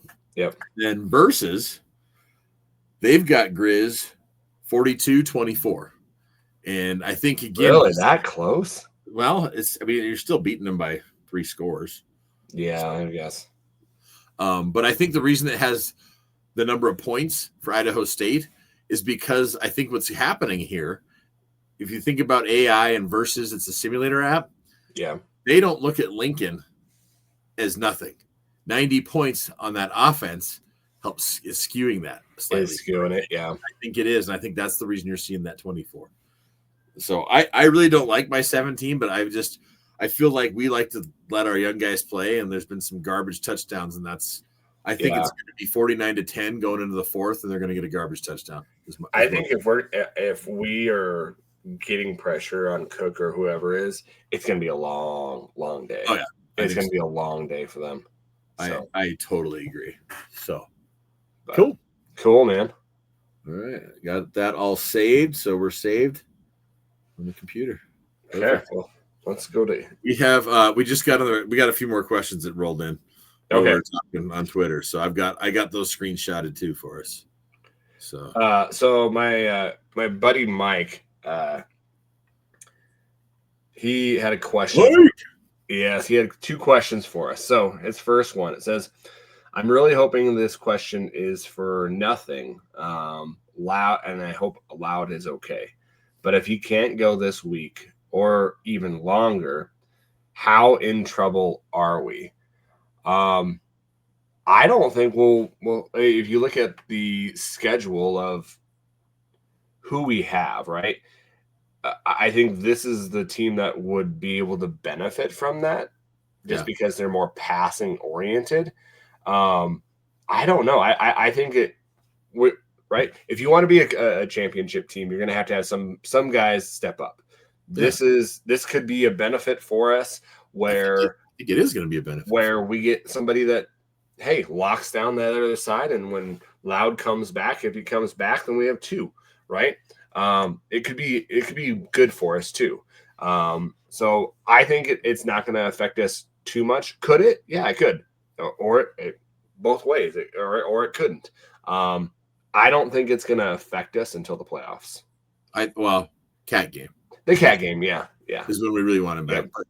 So, like, to your point, like when I saw Lawler hugging Loud, couple things. This whole group is super tight. Like we throw out this saying of family and stuff, and you do become kind of like a family. You argue with each other and you love each other and all that stuff. But like that, these rooms are tight, and seeing Lawler and Loud hug, 2 things. Lawler's worried about Loud, but also giving him the "I got you." Yeah. Sometimes you'll see other people step up when they know that their teammate is relying on them. Yep. And so, to your point, Adam, I think that we're going to see Ford and Lawler to really step up, and some other guys too, because Loud is the leader back there. It feels like. Oh yeah, definitely in that. So they want to step up for him, and he's such a competitor. Oh man! Here's the thing: Loud's going to be doing. He's going to be on the sidelines in his sling. Yep. Helping coach up these guys, going, "Hey, I just saw this, do this," just giving them tips and stuff like that too. So even though he's not out there, he's going to want to help and participate, because that's the feeling I get for him, is wanting to help these guys. So I really think though, like if you mentioned it earlier, Adam, if he can be back, if he's healthy and can get back for that Sac State game, I think that's going to be his goal, because of that's where he's from, and that that California region and stuff. And so for me too, I mean, look at our opponents. Idaho State definitely would be out. Sacred Heart, let him rest. What do we got? Weber after that, I think, before Sac, or is it Sac right after that? Idaho State, Cal Poly, Weber State, Eastern. I think it's Eastern there too. Yeah. Here, I'll just look real quick. So, well, and I pulled up like who we have on the cornerbacks too. So yeah, it's Idaho State, then Cal Poly, and then week 8 is Sacred Heart. So week 9 is when we have Sac State. So we're hoping by week 9 that he's back. Like those other games, I'm resting him. Like Idaho State, obviously. Even if like by Sacred Heart, we got Cal Poly and Sacred Heart. He's like, "Oh, I'm feeling good." I'm still like, "Nope." You're sitting now. Like, unless you're 100%, you're sitting. Yeah. So, like, and you look at who's available. You're gonna have Prince Ford there. You're gonna have Kenzel Lawler there. And both guys who keep getting better. Like they're looking better. And then you've got some guys that you saw in the first couple of games. Elijah Brady. They were really high on him coming in. He's a redshirt sophomore out of Seattle, 6'1", 172. And then you've got some guys from Seattle, another one, Sage Solpick is a freshman. That Rashid Mansour is a JUCO. But this guy, Deontay Gentry, they're very high on. He's a freshman this year from Fort Worth, Texas. He can play 4 games before he burns. He can play 4 games before he burns that red shirt. So is that somebody that they use? I don't think they've used him at all this year. Do they bring him in and say, "Hey, you're going to play 4 games"? Yeah. I don't know. I knew they were very high on him and getting a guy out of Texas. He could be somebody that kind of gets some time. So just wanted to kind of go over that so people could know that. So who's the BYU guy for us now? Harper. Micah Harper. So Micah Harper this weekend, he was playing some one-on-one coverage and stuff back there. He's looking good. Yeah. He feels to me like a guy that if you had to make him go play a little corner or something, you could possibly. Like, True. I think we're okay. Like, and to your point again, this is going to let these guys play, get more playing time, and get more experience. So that when we do need him against some of these bigger teams, like they'll be ready for the playoffs and cats and things like that. Yep. His second question was a good one. I love this second question because I've got some things to it. So it says, my daughter wanted to buy a mini Griz helmet to have a player sign it at the end of the game. If it were you, which one player would you have to sign it? Luke, which one player would you have to sign it? So there's 2 answers here. I know. I have like 2 answers as well. So if you want to get it signed because you want to get the person you think that has the best chance to making it like in NFL, the league and all this stuff, you have Eli Gilman sign it. Yep. Because he's going to be he's going to be a Hall of Famer one day. He's breaking all the records. Yep. And he has a great shot of being in the NFL. So that's the guy. Like he's such a special talent. That's who you have sign it. Yep. My second answer is your favorite player. Like as a kid, you always have that favorite player. And so like when I was growing up, like in the 90s and stuff, early 90s, and was a big, middle school, and you just loved the Griz. A couple of my favorite players, like Jason Crebo, number 37, like he'd have been one. I'd been like, man, I want Crebo to sign this because I thought he was just. I love defense, and he just blew people up, like unbelievable guy. Yeah. And then like even after that, like I loved Brian Toon and Corey Falls, like those 2 guys in the defensive line, I thought were just studs. Yep. And so like for me, I loved that as a kid. Like I would have totally had those guys sign it, So yeah, I'm with you on the first one. I was totally agreeing with you, and that's what mine was too. Is if you want like NFL, like why is Eli Gilman? My thing is have it like so like you have something signed, you don't really play with it, you look at it, have somebody where you think that they're going to be around for a while. And I would say Brooks like Davis or Ayat. They're going to be around. You can be able to look at that and say, oh, that I got the person that's playing this weekend on my helmet. So here's the real thing is you don't just get one. You go get like that's what you do is go get like a bunch. Like like again, like to your point, like Ayat and Davis, that'd be cool as heck to have on it. It's like, and Gilman. It's like the limit is to 1. That's the hard thing. It's like, I know, right? Like you're just trying to sell it or something. It's like, go get a bunch of signatures. Exactly. Get a shirt so you can get it signed. And don't go around with a little mini helmet. Go get one of those big white footballs and have all of them signed. They love signing footballs. So there you go. I'm trying to get Griz up here. Okay. Well, here I got something else while you're getting that up real quick. Okay. Just for the fans, because if you saw Craig Haley, he still got us at 5th. For his breakdown of the polls, which is ridiculous. Although he has us for 5th. Yeah, he had North Dakota State 1, South Dakota State 2, Tarleton 3rd, Cats 4th, us 5th, and then he writes in a side note 3, 4, 5 is kind of a coin flip. He's whatever. He's an idiot. But Sam Herder just released his FCS top 25. And his I actually agree with. Like I think it's spot on. So here's what Sam Herder's got. North Dakota State 1, South Dakota State 2, Griz at 3, Montana State 4, Tarleton State at 5. I agree with that. I do too. Like, and also Tarleton, like, I just don't. They didn't play this week, and yeah, they beat Army, but who else have they? Who else have they played? That's the thing. That's why I think Tarleton at 5 makes sense to me. Yeah, and I think they're going to benefit a lot from. They don't play anybody, right? Like they are. They're gonna benefit from that. So and we've already beat 2 ranked teams. And the Cats have lost to the 1 ranked team that they played.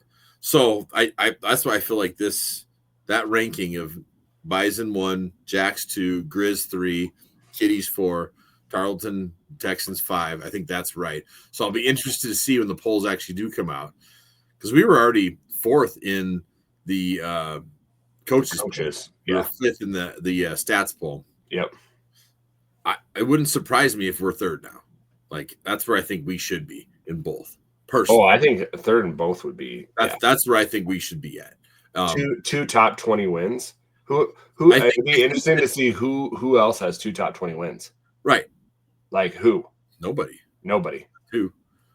And we have 1 less game than everybody else. Most exactly, right. But like, part of me thinks that Haley does that crap just to get, because he knows Griz fans and they'll do clicks and that we'll comment and all that, and that's the reason he does that stuff. Yeah. So. Yeah. Anyways, that's why I appreciate Sam more. I don't have any Egriz. Egriz, you're shorting us, man. Oh, Egriz was quiet? Egriz was quiet. Maybe I shouldn't put it on right after the game. All right. Well, I've got a few different things here for you then. Okay. So this week, as we do every week, we threw the colors up, and we got a bunch of different people commenting and stuff. So I just want to do some shout outs here real quick. That's awesome. Ross Flatiger, they threw theirs up. They had the full size Monty and like blow up Monty. I got to get one of those. That's awesome. awesome. I gotta go buy one. That's awesome. I love the blow up Monty.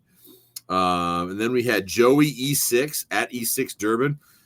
He said, "Let's go Griz," all the way from London, England. Oh my gosh! I was like, dude, you're watching us win on Sunday then.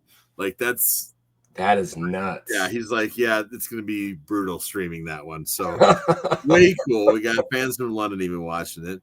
Then we have It's Our Time at Dirty Bird 1121. He hit us up and he was wearing his Griz gear and stuff at the game, wearing the black hoodie because it's night game.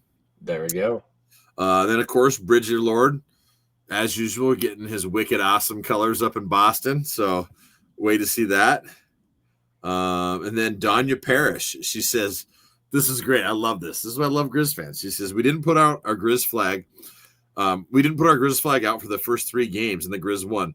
So now I'm superstitious and kept like, and I commented back like, yes, don't put it up. You have to keep it down now." In fact, Danya, you have to keep it down for the rest of the season now. Put your Griz flag out. I was like, just wear your Griz gear. Like, just don't put the flag. So I thought that was awesome. And then let's see here. At JP first, at JP, 406. He just said, "Let's go," and he's got the old Griz colors with the Griz with the paw. Thought that was cool. And then, of course, our man Brian Hunt, Go Time. He was there at like 11 o'clock yesterday, already ready to tailgate. Man, had his flag up and stuff. So that guy is one of these days. I mentioned it. I commented on his spread. I'm gonna have to, when I go to a game this year, like I'm gonna have to go to his tailgate. Oh, it's right out front now. So I'm going to it in Griz Cat. I know that's the one for sure. So here's the other thing I threw up there. So this weekend I said, hey, because locally here we have Huckett beer from Big Sky Brewing Company. Oh yeah, yep. Normally it's out, and it was back in, so I went and bought the 2 6-packs that they had at the store. And that was my beer of choice, was the Huckett Huckleberry Blonde Ale. So I threw that out there too. Like, what are people drinking? So, Griz Nation showed up in a few different ways. Like Brian Hunt was showing off his old school kicks too that he had. Oh my gosh, those were cool as hell. Those were awesome. But yeah, we had a lot of people that were like, yeah, check out all the different drinks we're drinking. So we had Brandon Webster, 44 North, Huckleberry Lemonade. Oh, that's 44 North vodka. Huckleberry vodka is so good. And yeah. So that's a good choice, I think.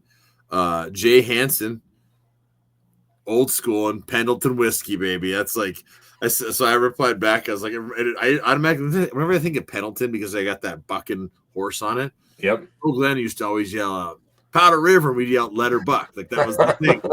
Powder River, let her buck. Powder River, let her buck. Like that was the thing we yelled out. And so every time I see that, it always makes me think of, Pendleton whiskey. Huh. And then actually someone from an Idaho fan, ROT 69. If you listen to GFP, he was pounding 4 Locos, shots of Idaho Gold, and hydrating with Natty Ice. So our competitors were hydrating as well. So, and then of course there's the infamous Brian Hunt. Like he just showed his spread, and you've got it looks like apple pie, like moonshine. Yep. Orphan Girl, Wake Up Jim. He's got Bighorn Bourbon Whiskey, tequila, looks like Lunazul tequila, and then Woodville Bourbon. So, Brian knows how to do it right. And then, of course, our boy Brent from GFP, he hit it up. Like he said, he got 2 GFP ales for kegs for his tailgate. So, Brian also had croissants with like cookies on them. Yeah, man, his tailgate is the bomb. Like it's like, oh my gosh. Yeah. Oh, and then James Bailey, this was awesome. He got some Yinglings, which is America's first beer. Like I was like, heck yeah, that's awesome. And then late to the party too, as normal, Zachary Lord. He had his house dog ready with a little handkerchief, like Griz handkerchief, and then got the flag up as well. So I just love it. That's awesome. All the stuff, and just it was so cool. And yeah, I think like just the connection and like everybody doing the stuff. It's just everybody's having so much fun this season. And again, this season just feels special with all the stuff going on and everything. Well, and it's so cool because it's not just in Missoula; it's everywhere, right? Yeah. So but that's just it. Look at that. Nation's so crazy. London, England, yeah. Boston. I know our boy Shay down in Georgia was there. You got Bridger over in Boston. I mean, it's just it's so crazy, so. Crazy. All right, you ready for questions? Now let's go. Let's go. Stuff from Twitter. So let's go. We're rolling here. All right, so we got Mandy Taylor first. She says that Peyton Wing targeting call sure got snuck in there. They barely announced it during the game in the stadium. How big of an impact do we think that will have against in the first half against Idaho State? Hopefully nothing. Hopefully nothing because they. Hopefully nothing because they get it rescinded. Well, I hope they rescind it, even if he's out. Again, like I said a little bit ago, I think that he's going to wreak havoc in the second half. Yeah. But at the same time, like similar to what you were talking about Loud, Peyton Wing does most of the calls in defense. Well, this is a good chance for someone else to step up and be that person that's making those calls. Yep. But I do wonder if we don't appeal that and it gets rescinded because it just – I don't know how hard that is to get it rescinded, but it was not the right call. No, and you can see what Oven take that role, or they slide Torbert could be that role, and then they'd have Oven there as well. It's almost good to like let's get someone else prepped because someone needs to. Exactly. What if something happened to him? We need that person. So, but that's a great question. We agree, Mandy. Like it was even hidden on the podcast. Like it just didn't seem like yeah. So, all right. So next question is from Scooby. He says, how much does the D scheme change with Loud? Or is it just next man up with a buckle up and on the back end? I think it's next man up. Yep, I agree. Houck's not going to change the defensive scheme with one man down. With Loud, it really just made it so that we could shut down half the field, really. And but people were still chucking it at him. Like they're testing him. So, to your point, Adam, what you said earlier, I really think this is going to give us a chance to develop these other guys and let them step up against the opponent. I mean, I'm just glad that if the timing was perfect, it was going to happen. Like that was, and he's been banged up. I mean, look at all the times he's been down in the games, like cramping and other things. And let's get him some rest and get him healed up so that when we really need him, he's there. We had this one that I wanted to give before we forgot. How would you compare the Griz team to the other really good Griz teams like in 2025 in terms of offense, defense, chemistry, play calling, and fun level. Compared to which other teams? Like the 2025 to 2023. Oh, well, so personally, like I feel like this team has got, more potential. Yeah. So like I felt like Cliff had a ceiling and you saw it. Oh yeah. Ayat I don't know where that ceiling is. He keeps growing and developing. And the team is having fun, and we're not winning games. I mean, we're throwing points out there, and like they keep developing, and the offensive line keeps getting better. I guess the big question mark for me is that 23 defense was a little farther along. I'd say I feel like the offense is farther along this year. That 23 defense, it felt farther along, but like it's close right now. Like this defense is progressing, and they're trusting each other, and they're growing so fast, and having a blast doing it that it's progressing fast too. And I think if you were to say through 4 games, like the first 4 games in 23 and the first 4 games of 25, we're way ahead. I mean, it took us to lose to Northern Arizona before we woke up that season. Where for this team, it felt like we just needed 3 questionable quarters against North Dakota to wake up and go, hey, like ever since then, it's like the switch has been flipped. Well, and it looks like also just with the 2 different years, you have 2023 where the defense, they had to be right. They had to be that on defense where you couldn't take a break because our offense wasn't as good. Yeah, they kept us in those games. I think this year our defense doesn't have to feel that pressure because our offense is going to do their job and do what they need to do. So it does. They complement each other much better this year, I feel. Yeah. Well, and I think it's you look at the schedule and you see all these home games, and then you see who we're playing, and you knock on wood, we're going to be favored in all these games. You could kind of every game going up. Oh, no matter, even the neighborhood, we're going to be favored. We're going to be favored in that game because it's at home. So every game for the rest of the year. Yeah, I agree. So going 12-0, 10-2, 11-1, getting home field throughout the whole year, like that's like the expectation should be undefeated. Maybe 11-1 on at worst, like and then at 10-2 worst case. Yeah, is what we were talking about. Now it's coming to fruition. It feels like we're getting closer and closer to seeing that. Yeah.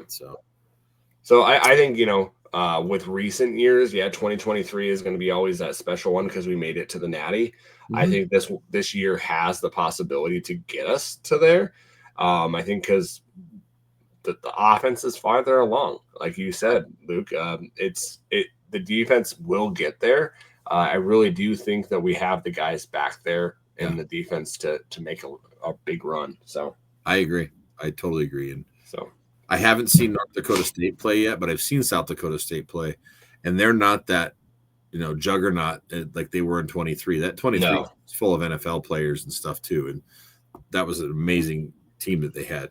So like there's that we just need to keep rolling, and there's a lot of potential here. So cool. All right. So this next question comes from Rusty. He says Lawler looked improved, but Idaho isn't a big pass team, so hopefully he can keep improving. 20 plus carries for Eli finally is what we need. Davis is an animal, but I don't know if our Lighten Britches D has the gas to go against NDSU or SDSU's O-line in the playoffs. Sorry, you kind of you blipped at the beginning of the question. Oh, okay. So I'll just repeat it. So this is from Rusty. He says Lawler looked improved, but Idaho isn't a big pass team, so hopefully he can keep improving. 20 plus carries for Eli finally is what we need. He said Davis is an animal. He goes, but I don't know if our Little and Britches D has the gas to go against NDSU or SDSU's O-line in the playoffs. So I haven't seen NDSU, but SDSU, we have it.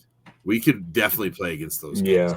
Like I'm not near as worried against SDSU this year. I feel like if we played them, I feel like we could beat SDSU if we played them right now. I think you look at Jared and Bailey, I think they're improving. I think they're getting better. Yeah, I think on Peck, look at he's starting to be a force in the D line. I think you really got to look at not looking at the Griz offensive line when Governor was there. Defensive line, you mean? Defensive line, because I think that's hindering other players in your look out of the defense. Well, the Governor was a generational talent, and we're not going to have a guy like that. So we don't need him this year. Like, we're scheming it differently. Like the way we're using our D line and stuff, and playing four fronts, and the way we're rotating and stunting, and using Tula Pupu, like we're using him as almost like a D lineman at times. Exactly. So it's different. And like I said, I haven't watched NDSU yet, but watching STSU, I don't see any reason why we couldn't compete with them. It's not that they had in 23. That was NDSU hasn't played anybody. No, they played their first ranked opponent, and their first ranked opponent was South Dakota, and they beat them like what? South Dakota's bad. South Dakota's horrible, and we even said that at the beginning of the year. No one believed us. You can't have the same quarterback and the same running back and lose all your offensive line. I was talking to a Yote fan this weekend. I was like, "What's going on?" They're like, "Yeah, we're bad. Yes, we're bad. We're back to being bad again." I was like, "Oh, okay, gotcha." Well, and it's sad. They lose a lot of their offensive line. And then their star running back gets hurt and is done for the year. They weren't able to replace it like we were able to replace them. No. So I would say they're probably going to be middle of the pack in the Missouri Valley, and I think North Dakota takes this spot. Yeah, I mean, I agree. I think the top three in North and the Valley are NDSU are number one.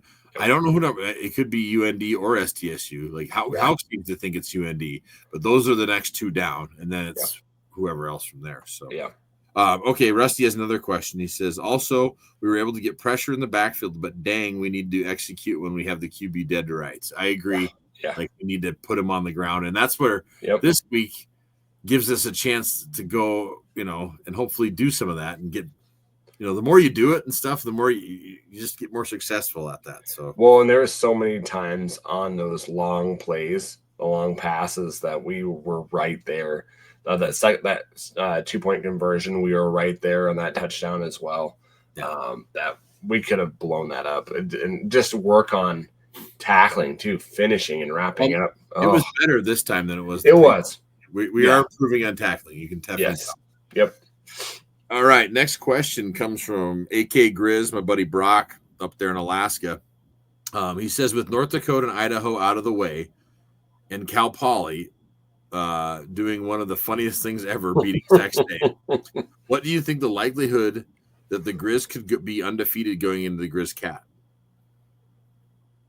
I think percentage-wise, I think it's very likely. Like I would hope not to think that it would happen, because I'm like, that would be horrible. No. What do you mean horrible? Well, like if we don't, right? Oh yeah, no. He's saying, how much do we think we will be undefeated? Like I think we will. Like look at the schedule.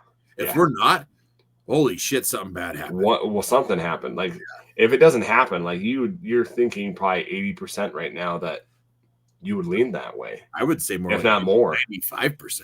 Yeah. Like before, like the beginning of the season, again, we kept saying we don't know who Sac State is. Like there was all this hype around them, and you saw these big star recruits.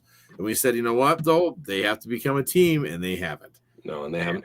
I can see them, doing it for one game just because they'll play us hard. We always have the best shot. But I'd say 95% chance that we go in to the brawl undefeated.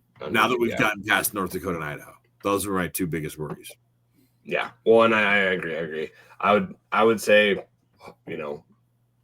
maybe a sleeper in there with Sac State, but I don't think it's going to be so much. Do you got your ticket yet for the brawl? Not yet. I haven't. I know. My 3. We're going. It's going to be a blast. I know. I found out that like my daughter's plays the weekend before, so like, yeah, we're going to be totally good there. That's going to be awesome. All right. Next question comes from Mike Roch.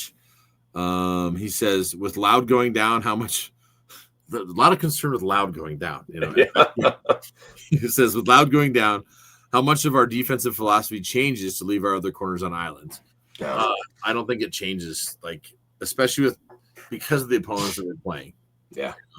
So, We would have to see something catastrophic like last year where we have 3 or 4 games where we can't guard anybody out there, and then they change kind of their backside pressure. Yeah. And I don't think that's going to happen. Yeah, because we have got, like last year they did it because we didn't have the guys, and this year we do have the guys. Yeah. So I agree. All right, so this next question comes from Akoni Ayat. This is actually Kaylee's uncle. Oh, cool. I believe it's his uncle. So we happen to be friends on Twitter and stuff, but he says no question, but he's got some statements here. He says just props to the offensive lineman and Coach Norcross. He's gotten the O-line to play at a higher level. They faced one of the best defensive fronts and only gave up maybe 1 to 2 sacks. I think it was 2. Yep. And gave the QB time to throw. The O-line deserves high praise. I totally agree. Amen. Yep. Keep seeing them progress. Yep.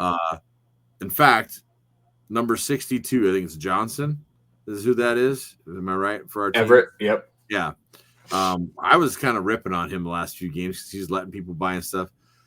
He impressed the hell out of me this last game. He was punching. I mean, his punch coming off the ball is good, and he's driving guys into the ground, and he's making second-level blocks, playing both sides too. There was a few times we lined him up on the opposite side, on the left side. Yep. You see those formations we ran where it's like our tight end was on the end, and like we got extra line. I mean, we're doing some cool stuff with the line there. Yeah. And the guys they're playing at the higher, they're stepping the level up, and they're just going to continue to get better, which is great.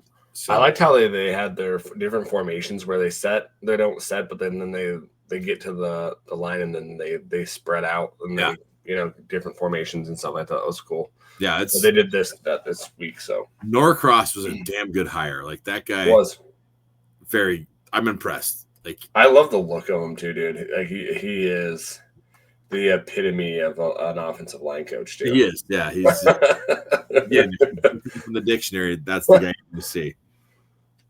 All right, cool. So now, again, we got more comments. So this is Jeff Litvin. He says, no question, just comments. O-line looked good. D is aggressive. I hope Loud gets healthy soon. Lawler did step up. Pay Eli whatever it takes. K and Wortham are legit. In hindsight, UND might be a problem for the Missouri Valley Conference. Yeah, I agree. I think UND is going to be a problem for the MVC. So, I kind of agree with everything you said there. I love it. I wonder what the Missouri Valley like. I'm gonna look it up while we do these. Yeah. So I was going to have us pick the games for next week, but they're playing junk teams. So are they really? They have like 3 games in the Missouri Valley next week, and everybody's on a bye. Really? Yeah, it's wild. Yeah. There's weird. Okay. Love the comments, Jeff. So got another Jeff. So this is Jeffrey Goodman. He says, defensive line and offensive line are the key to our success, bottom line. The offensive line's brawler mentality and the ability to place 4 linebackers on the field when we go with elaborate blitzes are key. I love to blitz all night. What are your thoughts? This next game, like I was saying, I think if we overload one side and blitz the hell out of them, we're gonna blow up that backfield. So here's my ideal, I guess, blitz. Yeah. On one side you got Peck keeping contained because he's doing a hell of a job keeping contained, and then on the right side we're running Tuliaupupu and whoever else. Yep. Blitzing, and then they just meet in the middle and crush them. Like that's what I want to see. Like Idaho State doesn't like it when you blitz hard and blow up their backfield. Like they're just going to be a mess, and I think we can keep doing that. Yeah, I totally agree. I think you blitz until they prove that they can block it and that they're beating you, and then you can kind of switch it up. But you're gonna see 75% of the time we're gonna be blitzing. And I think too with our offense. So like if we want to blitz a bunch and they beat us on a play. Because you have that possibility when you're blitzing, they hit you down field for a big play. Yep. Okay, no problem. Our offense has got our back. Like before, it was always felt like in 23, it always felt like the defense has got the offense's back. Yeah, Don't worry, exactly. we'll take care of it. Well, now they're complementary. Yep. We're like, if the defense does let us score off, it's like, don't worry, we'll go get one for you. Yep. Just keep knocking them on the ground. So yeah. Hey, complementary. There's some interesting Missouri Valley games though. Like I don't think they're going to be upsets, but South Dakota State goes to Youngstown State. Yeah. And NDSU goes to Illinois State, which the road games, you never know. Road games, but still they should be favored. They should be favored in those, but yeah. Okay. This is Montana. Montana. It's our buddy Shay down in Georgia. So he says, only complaints I have is with the officiating. Even in a great win by the guys, it felt like we were playing the stripes too. That wing hit was an absolute joke. From the angles I've seen. Plus, I saw the O-line falling forwards. Plenty of holding going on with no flags. Griz looked good. I agree. Talked about the holding and the wing thing too. Idaho held every time. Like I was wondering during the game. I'm like, man, their offensive line is really bulging up and really blocking our guys really well. And then you see replays, and I'm like, well, there's one hole. There's a hole. There's a hole. I'm like, oh my gosh. You can't see. I mean, they're bright yellow. Yeah. Against our black. Yeah. It's like, man, you can really see. Yeah. Well, that was one thing my wife had commented on. I thought was a good point. She goes, she said, I think it was a mistake that they wore that bright yellow because they're so easy for Ayat to see and not throw the ball to them. It's like, oh my God, they're so bright out there. It's like, oh yeah. Look for, that's like, yeah, that's a good point. All right, so this is from Anthony Davis, and I think we already kind of answered this. He goes, long-time listener, first-time caller. How would you compare the Griz team to other really good Griz teams in terms of offense, defense, chemistry, play calling, fun level? He said he'd take his answer off air, but I asked him. He said, yeah, you can share that one, but agreed. Like this, there's something special about this team. Like like you can tell that they love playing with each other. Like there truly is that family mentality, and that they just, like, for instance, I think I can share this. Bobby was sharing a clip, and it was like a punt, one of the punt plays or something. He goes, here's how you can tell that this team loves each other and they're so excited. He goes, look at the offensive linemen on the sideline, and they are going ape shit and jumping. Like, so when we see a Huff come down there and blow people up, the whole team is going nuts. They're not on the sideline doing their own thing. They are all invested in the game at all times. And then get so excited for when things happen. Like when Running Rabbit scored, the whole team was pumped. Like, oh yeah, they all just want each other to win. That there's no like this individual mentality. Like it's just they're having so much fun. Like there's a great picture that we shared earlier, Adam and I, where Eli scores his touchdown. He throws the ball. That was awesome. It's the home run, and then right afterwards, you see he walks up to Brooks. Brooks is on the ground putting his hand up to his eyebrow like he's watching the ball go. And they're having so much fun out there. Yeah. Like it's infectious. And when you get like that, it infects the whole team.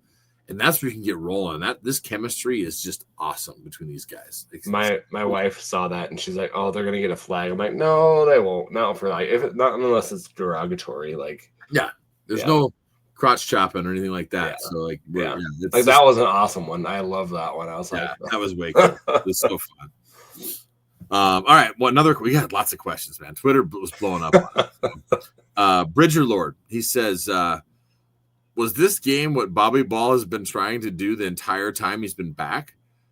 Man, what a beautiful game. All phases made a difference. Every time Idaho did something, we had the perfect response. Ayat was dealing, and Gilman just wore them down. 27 carries, ! What? Yeah, man. Like, we totally, like, that's the – so I think back when we used to say, give Bergen touches. Yeah. And we wouldn't. Now all of a sudden it's like, oh, we should give our playmakers touches. Like Wortham and Gilman, and like you get one and you get one. Where'd they run the ball? I'm like, asking you shall receive. Here comes like that's and I mean they're having fun and they're killing it out there. But like this doesn't feel like Bobby Ball, because it's like Bobby Ball. The way he would do it was like, you'd run Lex and like Justin Green hard, or Chase Reynolds even. And those games were close. Like we weren't blowing people out. Like we kept them close, and you just kind of did the old Idaho thing. You ran the ball, ran the clock down, and you just win dirty. Where now, like, we're out there having fun, throwing points up, and like, winning like Oregon wins, kind of, like putting lots of points in the scoreboard and stuff. Well, and if we were up 24-6, right? The start of that second quarter or the second half, you would have just saw run, and we were still throwing the ball. So we're still getting it to our playmakers, like you should. Exactly. You should do. Yep. So this was I got this one texted me. So this is from Tyler Martin. So he threw this out to everybody else last week too, and wanted to make sure we heard the love as well. Okay, nice job. Thanks, not Tyler. A question. He goes, but for the pod, not a question for the pod, but just wanted to give a shout out to Fight on Montana, Griz Fan Pod, and the Lackeys for all the hard work you guys put in to make these podcasts and keeping me awake and motivated on my morning commutes and household projects. And Tyler, thanks, Tyler. Thanks for listening. Like, we hear it from other people, and we're the same. Like, we don't listen to our own pod, but I listen to the Lackeys. I listen to GFP. Listen to Skyline. I listen to Riley. I mean, like, we say this a lot, but all the content that we have, we're lucky. We're so lucky. Like, I think about, like, for work right now, I fly all the time and I'm traveling all the time, and it's so cool to be able to listen to all this cool FCS stuff and not even have to listen to like Sam Herder and them. It's like there's so much Griz content now. We have content for the whole week. It's just awesome, between GFP doing 3.5-hour pods, us doing 2-hour pods, and Lackey's doing about 45 to an hour. I mean, like, that's that's huge. It's awesome. So it's awesome. We love it. Thank you all for listening. And Tyler, love the appreciation stuff. Yeah, definitely. Okay, got another question. Here's Bridger Lord again. He says, amazing first quarter of the season, won each game in completely different ways, and freaking 4-0. Are we peaking too early? ? How do the Griz keep the momentum through October? I don't think we're peaking yet.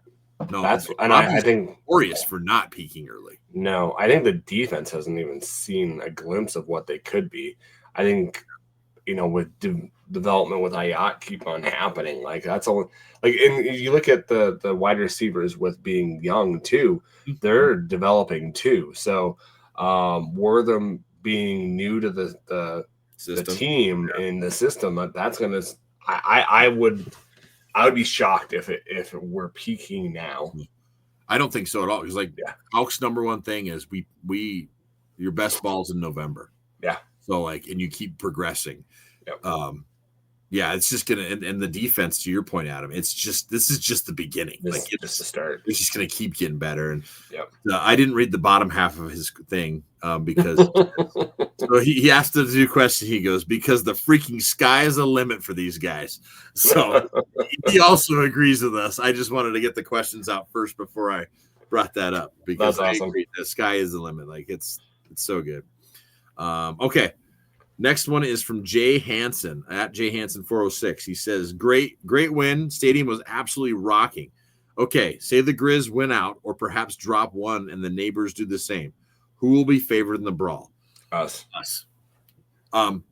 Partially too, because the last 4, every home team wins it. And with us knocking off 2 ranked opponents now, and we should be undefeated going into it. I don't see us losing one. We talked about that. We feel like 95% chance. Yeah, we will be favored going into that game. Absolutely. Yeah, absolutely. I totally agree. Yeah, you would. I don't even know how it would sway. We would have to lose to a horrible team, and even then, again, I just the one worry we had was Sac State, and they're a dumpster fire. So yeah. Okay. Next question is from Zachary Lord. Which game leading up to the brawl do we think is most likely slip up, and what do coaches, teams, fans need to avoid? Which teams are the most likely sleepers or traps that need extra attention? I have 2. Okay. First one is going to be Sac State, because they're going to be wishing everybody in their whole athletic department, their president is going to be hoping for a win to save their rear end. We've played weird at Sac State before. Like, sometimes that's weird down there, but And then also I would say Portland State because it's right before the brawl. Yeah, I know Bobby and Barney just would love to do that. So. I know Bobby worries about that game every year. But did you know that he's undefeated before the brawl? Is he really? Yeah. Huh. Undefeated before the brawl. Nice. Remember that stat last year I brought up. So there's actually one other game that I'm actually slightly worried about. Like really? Cal Poly. Yeah. Like worried, but like they're that team that like we could beat them, but we could beat them by like one score. Like they're sneaky. So we have them at home, right?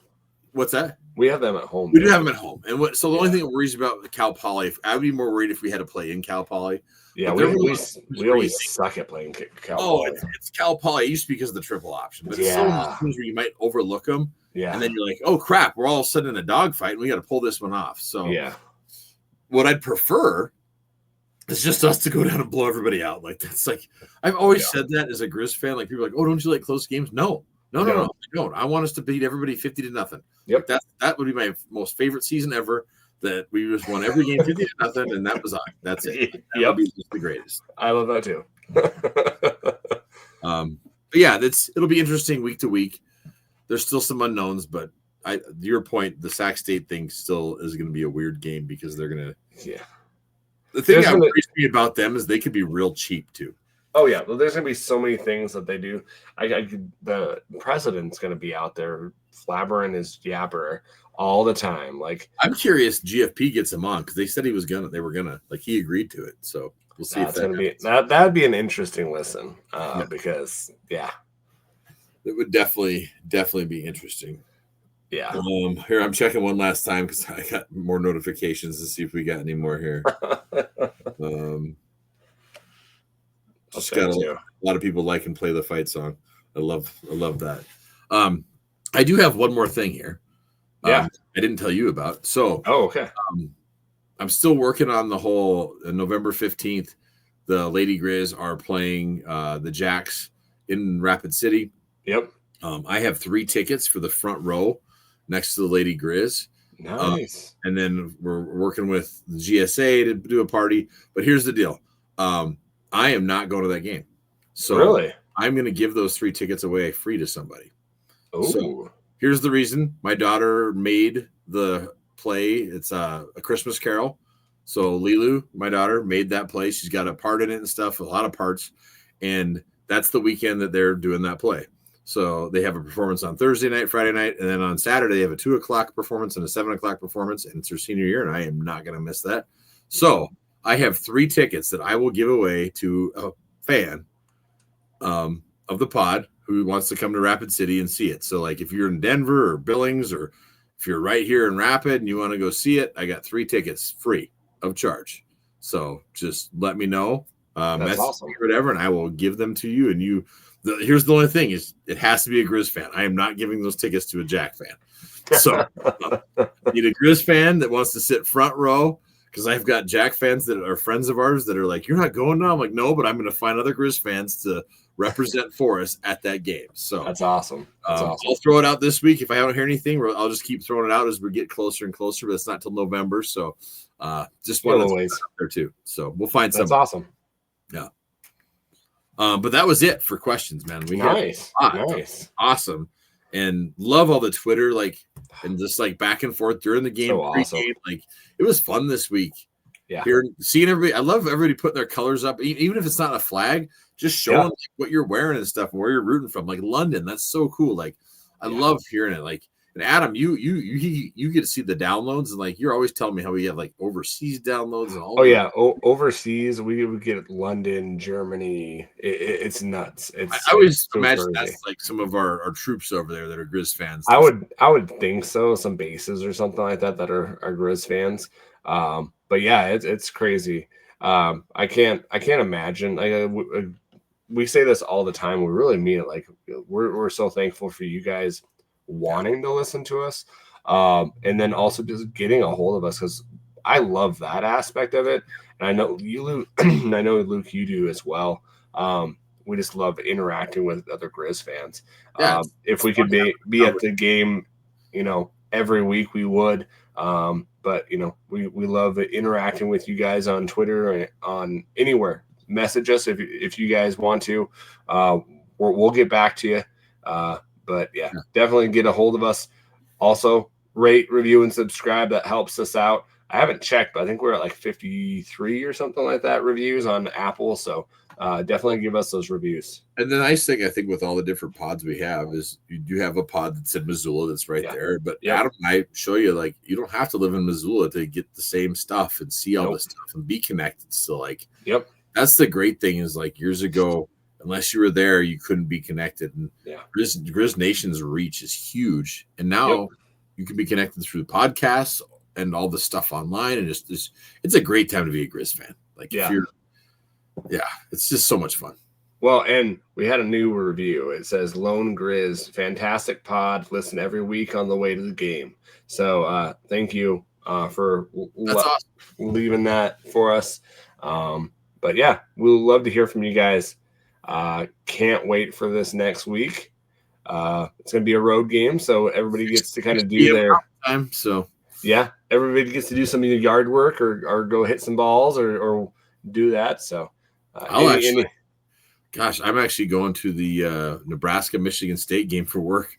So are you serious? Yes, that's where I'll be. Oh man, that's my other team, Michigan State, man. Oh, they are. So I'm going to be in Minneapolis for half the week for work, and then heading down to Lincoln because we're sponsoring a tailgate down there. Anderson Windows is, and so we're doing that with Mead Lumber, and so I actually got a ticket, so I'll be watching that game. Nice. And as soon as that's over, I'll be watching the Griz game somewhere, either on my phone or something, as we take on Idaho State. So that's awesome. It'll be a fun weekend for sure. Awesome, man.